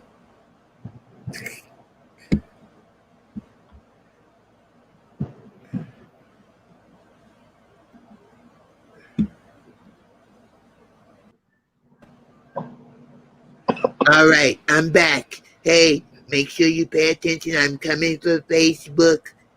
It's going to be beautiful. I'm going to put together my own site. It's going to be tippy top site. I know you guys want to talk about rap, but let me let you know something. It's going to be a rap for Facebook, Google, Twitter, everyone that doesn't want to put me on their show. Okay? You need to pay attention because I want to let you know I am a smart person. I'm one of the smartest guys I know. And I'm going to find a way to win this lawsuit. I am going to be back. I wanted to make sure to let everyone know with Jay, because I do got a good relationship with the blacks. I wanted to say, hey blacks, how you doing? You got nothing to lose. Just vote for me next time. You have all these other problems. What's one more? Huh? Which one more? You have nothing to lose, blacks. And the whites, hey, you know I'm down with the whites too. So just go ahead, trust me. I will be back. I'm here for you. Let that ringy dingy, turn it off. I'm trying to speak with the ringy dingy. Don't do it. Don't do me like that. I'm a tippy top speaker. One of the smartest guys you'll ever meet. That's what people tell me. I believe them. Why would they lie? Can't be too many people smarter than me. Anyway, I will be back on social media. Everyone, look forward to a lot of great news, not fake news, good news. I got good news. I will bring it out. I got my hair done right, laid down, and I will be back, people. Okay, thanks, Jay, for letting me talk to the blacks. Everyone, you all look forward to seeing me again soon. No more fake news. No fake news. Only real news. You want to call in and talk? Make sure you get some questions ready because I will be here and I will do a Q&A with Jay. See, I can rap too. I got rapping skills. Hip hop. Donald Trump won't stop. Yeah, I can do it. I'll see you guys later. You take care, Moochie, Marissa, lady. All right, I'm going to let Jay come back. I'll see you next time. You all take care. Bye, blacks, whites. See you later. Bye. I can't with you. See you next time. All right, thanks, ex-President Trump, for coming on through. Hold on, let me come on back. All right. Man, I appreciate him for coming through, man. Styles P just dropped a new album too. Yeah, Styles P was dope. Liquid Swords. Donald T, boy. Montana Max trying to shoot his shot over here, boy. He said, my eyes looking sexy over there. You about to go to sleep, boy. He want to sing you a lullaby.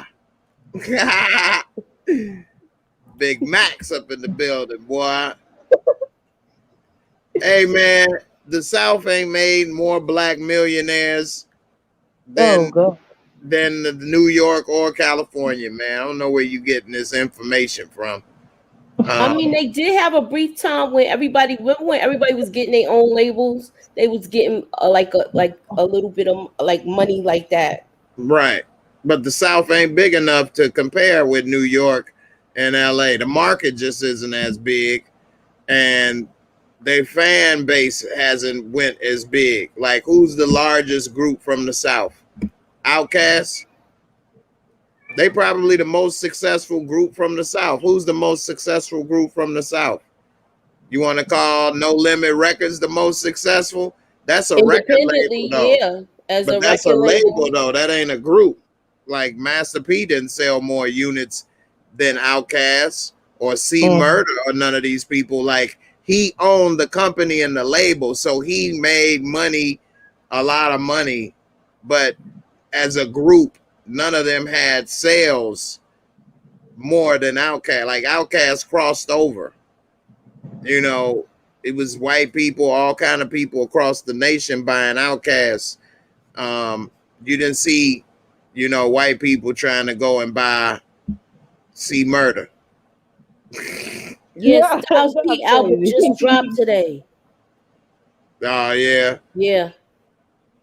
I ain't even know Styles P was still rapping since Yeah. I get ha every day. I get ha all the time.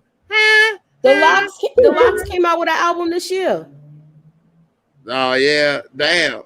See, music don't sell the way it used to either, because it goes straight to digital. People don't press CDs and stuff no more like they used to.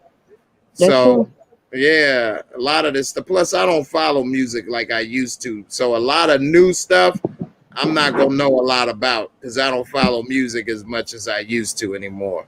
So the Ghetto Twins, yeah, everybody couldn't wait for that album. We Were Owners, though. It's about owning ish. That's what we thought. That's what we taught. You wasn't talking about owning. You was talking about who made the most millionaires. Yeah. That's what you just said. Now you talking about the owners. Which one is it? Which one is it, man? And they wasn't the first one. Jay-Z owned his label before they did. So what is you talking about? Jay-Z owned his label. I'm Michael Jordan. I play for the team I own. Give it to me now. Best of both worlds. But that was like in 2000, though. Exactly. If you were looking at it like that, Master P had his first label. No, Jay-Z came out in 96, 95. That was before Master P went nationwide.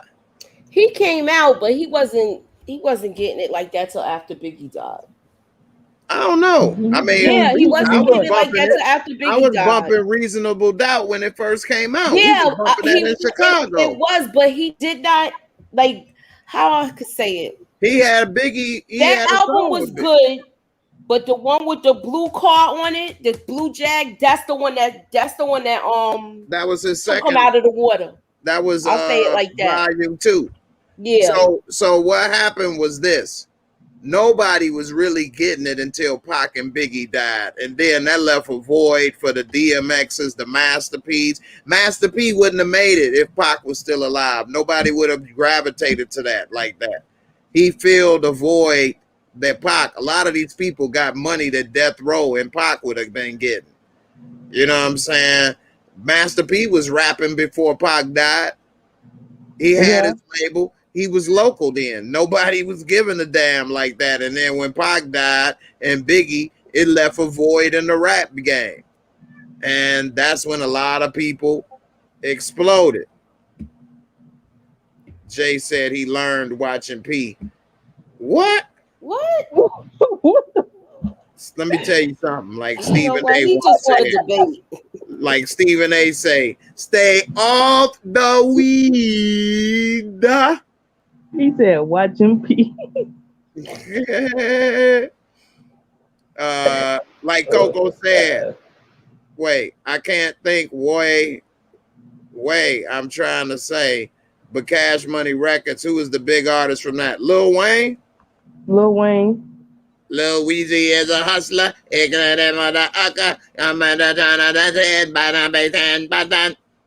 Weezy, I'm back. I'm about to do it easy. Little Weezy. No, man. Master P, a businessman. He ain't an artist like that. The only album that everybody that I know wanted to get a Master P was Ghetto Dope. Pass me the green. I need some weed with my Hennessy. Pass me the green. I need some weed with my Hennessy. Well, at least he produced a lot of good movies, and you know. No, I wouldn't say that. Who produced a lot of good movies? Master P. I like his movies. Oh yeah, I like them too. I like them. They were entertaining, but they wouldn't be like commercial success. No, they wasn't, but they was like good movies that you want to watch. Like About It About It About It was what really helped That was him. and Hot good. I Boys remember that. Yeah, and Hot Boys. yeah. About It blew him up at the perfect time. That was before independent movies was really big, and him having that movie helped him elevate his artists and everything at the right time. And because Master P had been out selling music out his trunk and already had all this music, he was able to release albums back to back to back to back to back with all these people, Mia Max, Yeah, Silk he said Shocker, that. C Murder. Yeah. And so that helped him flood the market in a time where there was a void. It was no Biggie, no Pac. Rap was kind of lost without the heads of the game, and he filled that void with a bunch of music back to back to back. Really, Master P's years to shine was 96 to like 98, 99 at best. And then people was tired of all that Silk the Shocker don't know how to fucking rap on Did beat. you? Go to the store to my house, and I was gonna get a killer. Like, man, do you know how to rap on beat? No, he sure did rap on beat. I got the hookup was entertaining and it was funny, but all his movies is low budget and really corny. Like they wasn't making a lot of money. You don't like Hot Boys? That was good. I had it on well, I don't know if I still got it on DVD, but I had it on DVD. And I liked it. And I like Master it's called Uncle P. It's like a movie. I ain't seen that shit. I ain't see that. Okay. So before I get out of here, I'll show y'all what I mean right quick. And also, I got the hookup. I mean, Bout It came at a time when people was bootlegging and it was a lot of VCR tapes, which, you know, helped to spread. Oh, the DVD. VHS, yeah. DVD. This is before DVD. Bout It was before the DVD. So I Got the Hookup was 98, and he was on the way down by I Got the Hookup. It's only got a 4 out of 10. But if you go down here to how much money it made, let's see.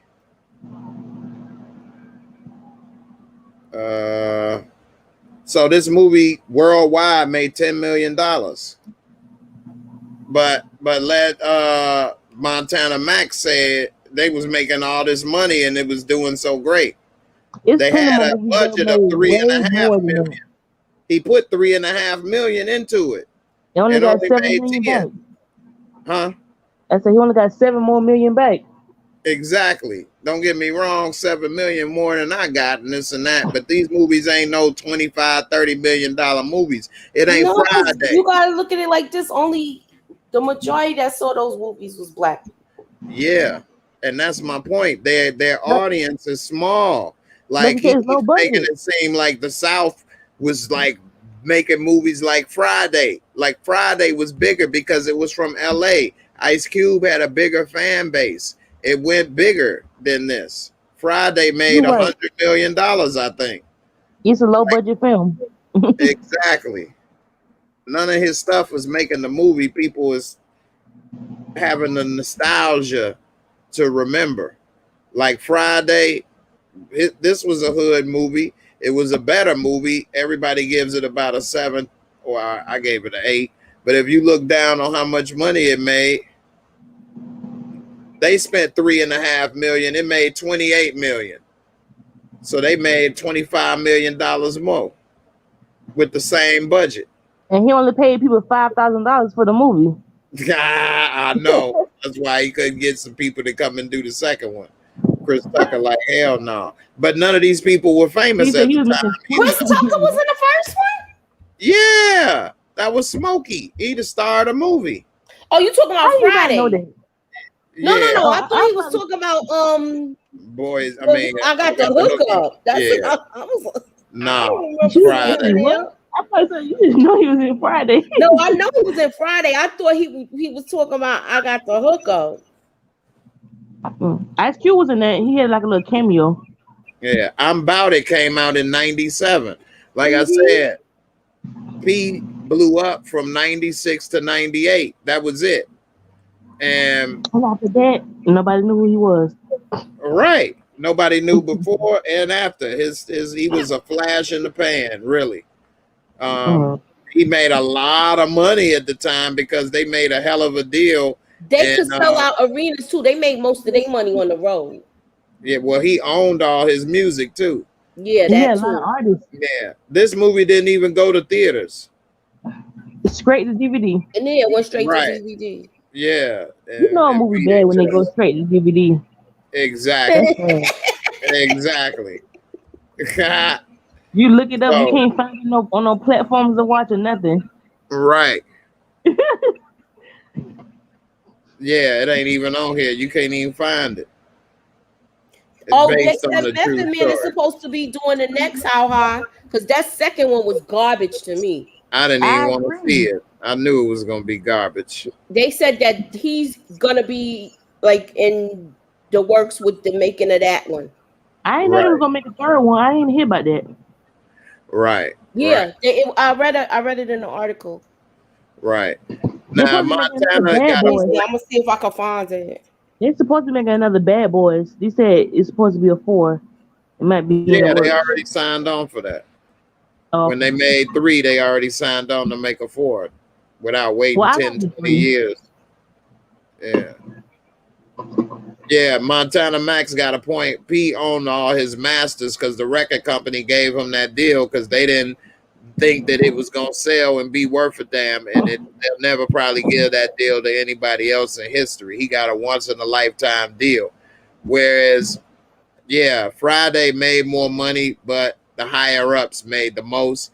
And they own the rights to the movie, which is why Ice Cube can't get the new one out. I talked about this on my members only just yesterday, actually, about why the next Friday ain't came out. So yeah, if y'all ain't joined the members channel, make sure y'all do, because we talk about all kind of stuff, commercial free, unedited, and whether it's about the Jabberoo or whatever else in between. It's able to do it because it's not a monetized. It won't get flagged. It won't get taken down. It's private videos. So definitely make sure y'all subscribe and join the membership for the channel. I got it as low as $1 a month. Ain't shit you can get for $1 a month. Yeah. Right. If y'all can't afford $1 a month, that's 2 pennies a day. Something is wrong. All right. So it says Method Man in his new production of producing How High 3. Okay. I'm gonna send he done got too old now. Huh? Method Man and Redman, they got old now, so they can't be running around still smoking and running around and shit. So being a producer and stuff, I can see that. You said he's gonna be the producer, right? Yeah, because this last one was garbage. I agree. I can't stand it. I watched it. I like the fact that they had Carlos Miller and what's his name? I can't think of his name right now. I like the fact that they had them, but it was a DC Young Fly or something. Yeah, DC Young Fly, but the other guy. You talking about Lil Yachty? Uh-huh. Yeah, he was bad. I think DC Young Fly is actually funny though. Yeah, he was funny, but it was like, I don't know. Yeah. Somebody said Soul Plane is better than any Master P movie. Soul Plane funny as hell though. Somebody said Soul Plane is better than any Master P movie. Wait, I didn't even see the comment. I didn't see it either, but it was funny. Hey, I just put the link in for the membership. So if y'all wanted to join, I appreciate the support. It does help keep the channel going. I'm looking for the Soul Plane comment. Here it go, Coco. I actually agree with Coco. Soul Plane was funny as hell, though.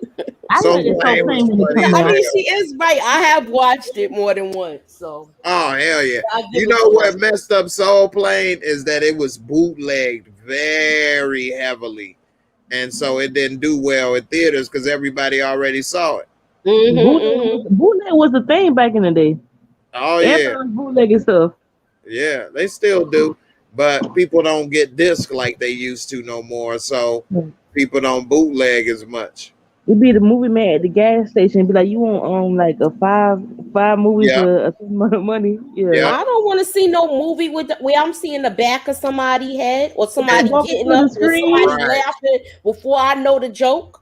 They right. just walk into the screen. Right, right, getting popcorn and shit. And another thing, Right. that's why I don't like what you call it. Everybody got on their TV. I got it too, but I don't like it because it's bad quality movies.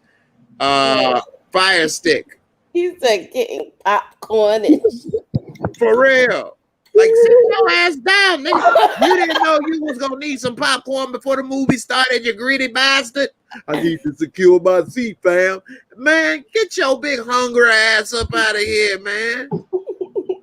I hate that shit, man. And they don't never duck down. They just walk fully erect. Like, sit your big ass down, motherfucker. Well, hey, y'all, I'm about to get up out of here, man. It was great having y'all on. Everybody, appreciate all the comments, all the chat. I appreciate if y'all join the membership. thank you for having me, Jay. No problem. I know You I'm, thought I wasn't sick. gonna come. Yeah, I know I'm an afterthought. I get it. It's all good. Don't say that. It's all good. I'm all right. I appreciate you coming. And Marissa, yeah, we're gonna have to talk. You cheat on me, girl. I'm at to fight for my love. No, I'm just playing. But hey, at the very least, if y'all ain't joining the membership, at least hit the recommendation, the like, the thumbs up, whatever you want to call it. I appreciate it. Don't forget to subscribe if you're new. And I'll see y'all Sunday. Check out the Black Widow. Shock to your system. Do You're the a show man come of your on word. this weekend? Yeah. God does come on, so I'll be on 1 in the morning Saturday. I'll be trying to stay up, but I can't stay up. That's Gotta so take a nap. miss no sleep. Right, you gotta take a nap first so you be ready. Shock to the system. Thank you very much for joining. I appreciate the help and support. I got it for at least a minimum of $1 a month. It is other levels, but you know, every little bit helps. So I appreciate your support. Sheena, I appreciate you for being great. Welcome them to the fam. And you know, thanks a lot. I do members only videos every Wednesday. Also, I'll put this in right quick for you since you just joined, and then I'm out of here. I got the playlist, so you can check out all the members only videos. If people try to check on this and watch it now, it's gonna tell you can't watch it. So pay up. No, I'm just anyway. Detroit Kings, man, I appreciate you for joining as well, man. And just one more thing so people understand, this helps so that I know and be able to budget when I have to pay, like paying for the streaming service or paying for other apps or doing other things. This allow me to know and budget my business. I run this as a business. A lot of people don't do this for free. They trying to do this as a career. If you got people like Moochie, make sure y'all go ahead and support her in my comments section. And it's got her link to her channel in there as well as Nita. So everybody, you know, check into the description boxes of videos as well, because I got her link to her channel in there. So, you know, go ahead and support the sister. Montana Max, you better subscribe. You up here looking at her eyes when she get tired. You better go on and subscribe and wake her up. I'm just playing. But hey, appreciate everybody. I appreciate the support and the help for keeping the black-owned business on the air. And I'll see y'all at 1 a.m. Sunday morning. We talk about the shot episode 7. Yeah, Moochie, that's you that. put it on mute. I don't know if you did that on accident. Okay. Yes, episode 7. All right. You want to say anything before you get up out of here? I'm reviewing Animal Kingdom. Okay. Y'all go ahead and That see comes on TNT. What's that about? It's about the surfers. They do a lot of those exports, and they basically rob banks and stuff like that. Okay. Interesting. So this is their final season of it. Oh, so wow. I'm just gonna do a little review and try to figure out what we're gonna see next. Okay. And that reminds me, I know that Raising Canaan coming on, but I have a lot more of those autopsy videos that I was going to do. I'm going to try to get some of those done too. Yeah, a lot of people been watching that Barry White video lately. I don't know why that became popular lately, but it's like a lot of people watching that right now. Like over 5,000 people have watched that Barry White video recently.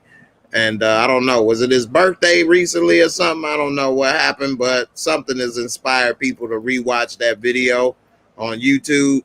And I appreciate it. And everybody seemed to like those. So I'm going to try to get some more of those done.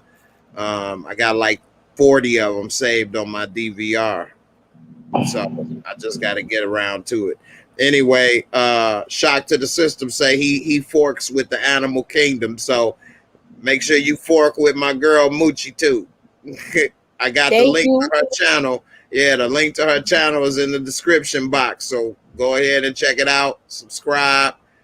Let's make this black-owned network like BET, the new BET. All right. And I'll see y'all later. And everybody be safe. Deuces. I got one video before I go, a little quick one. Hold on, since y'all was talking.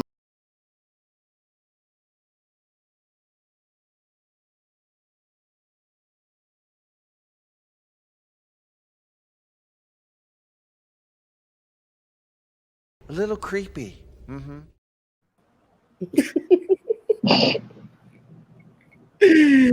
All right, y'all. Y'all be easy out there. Be safe.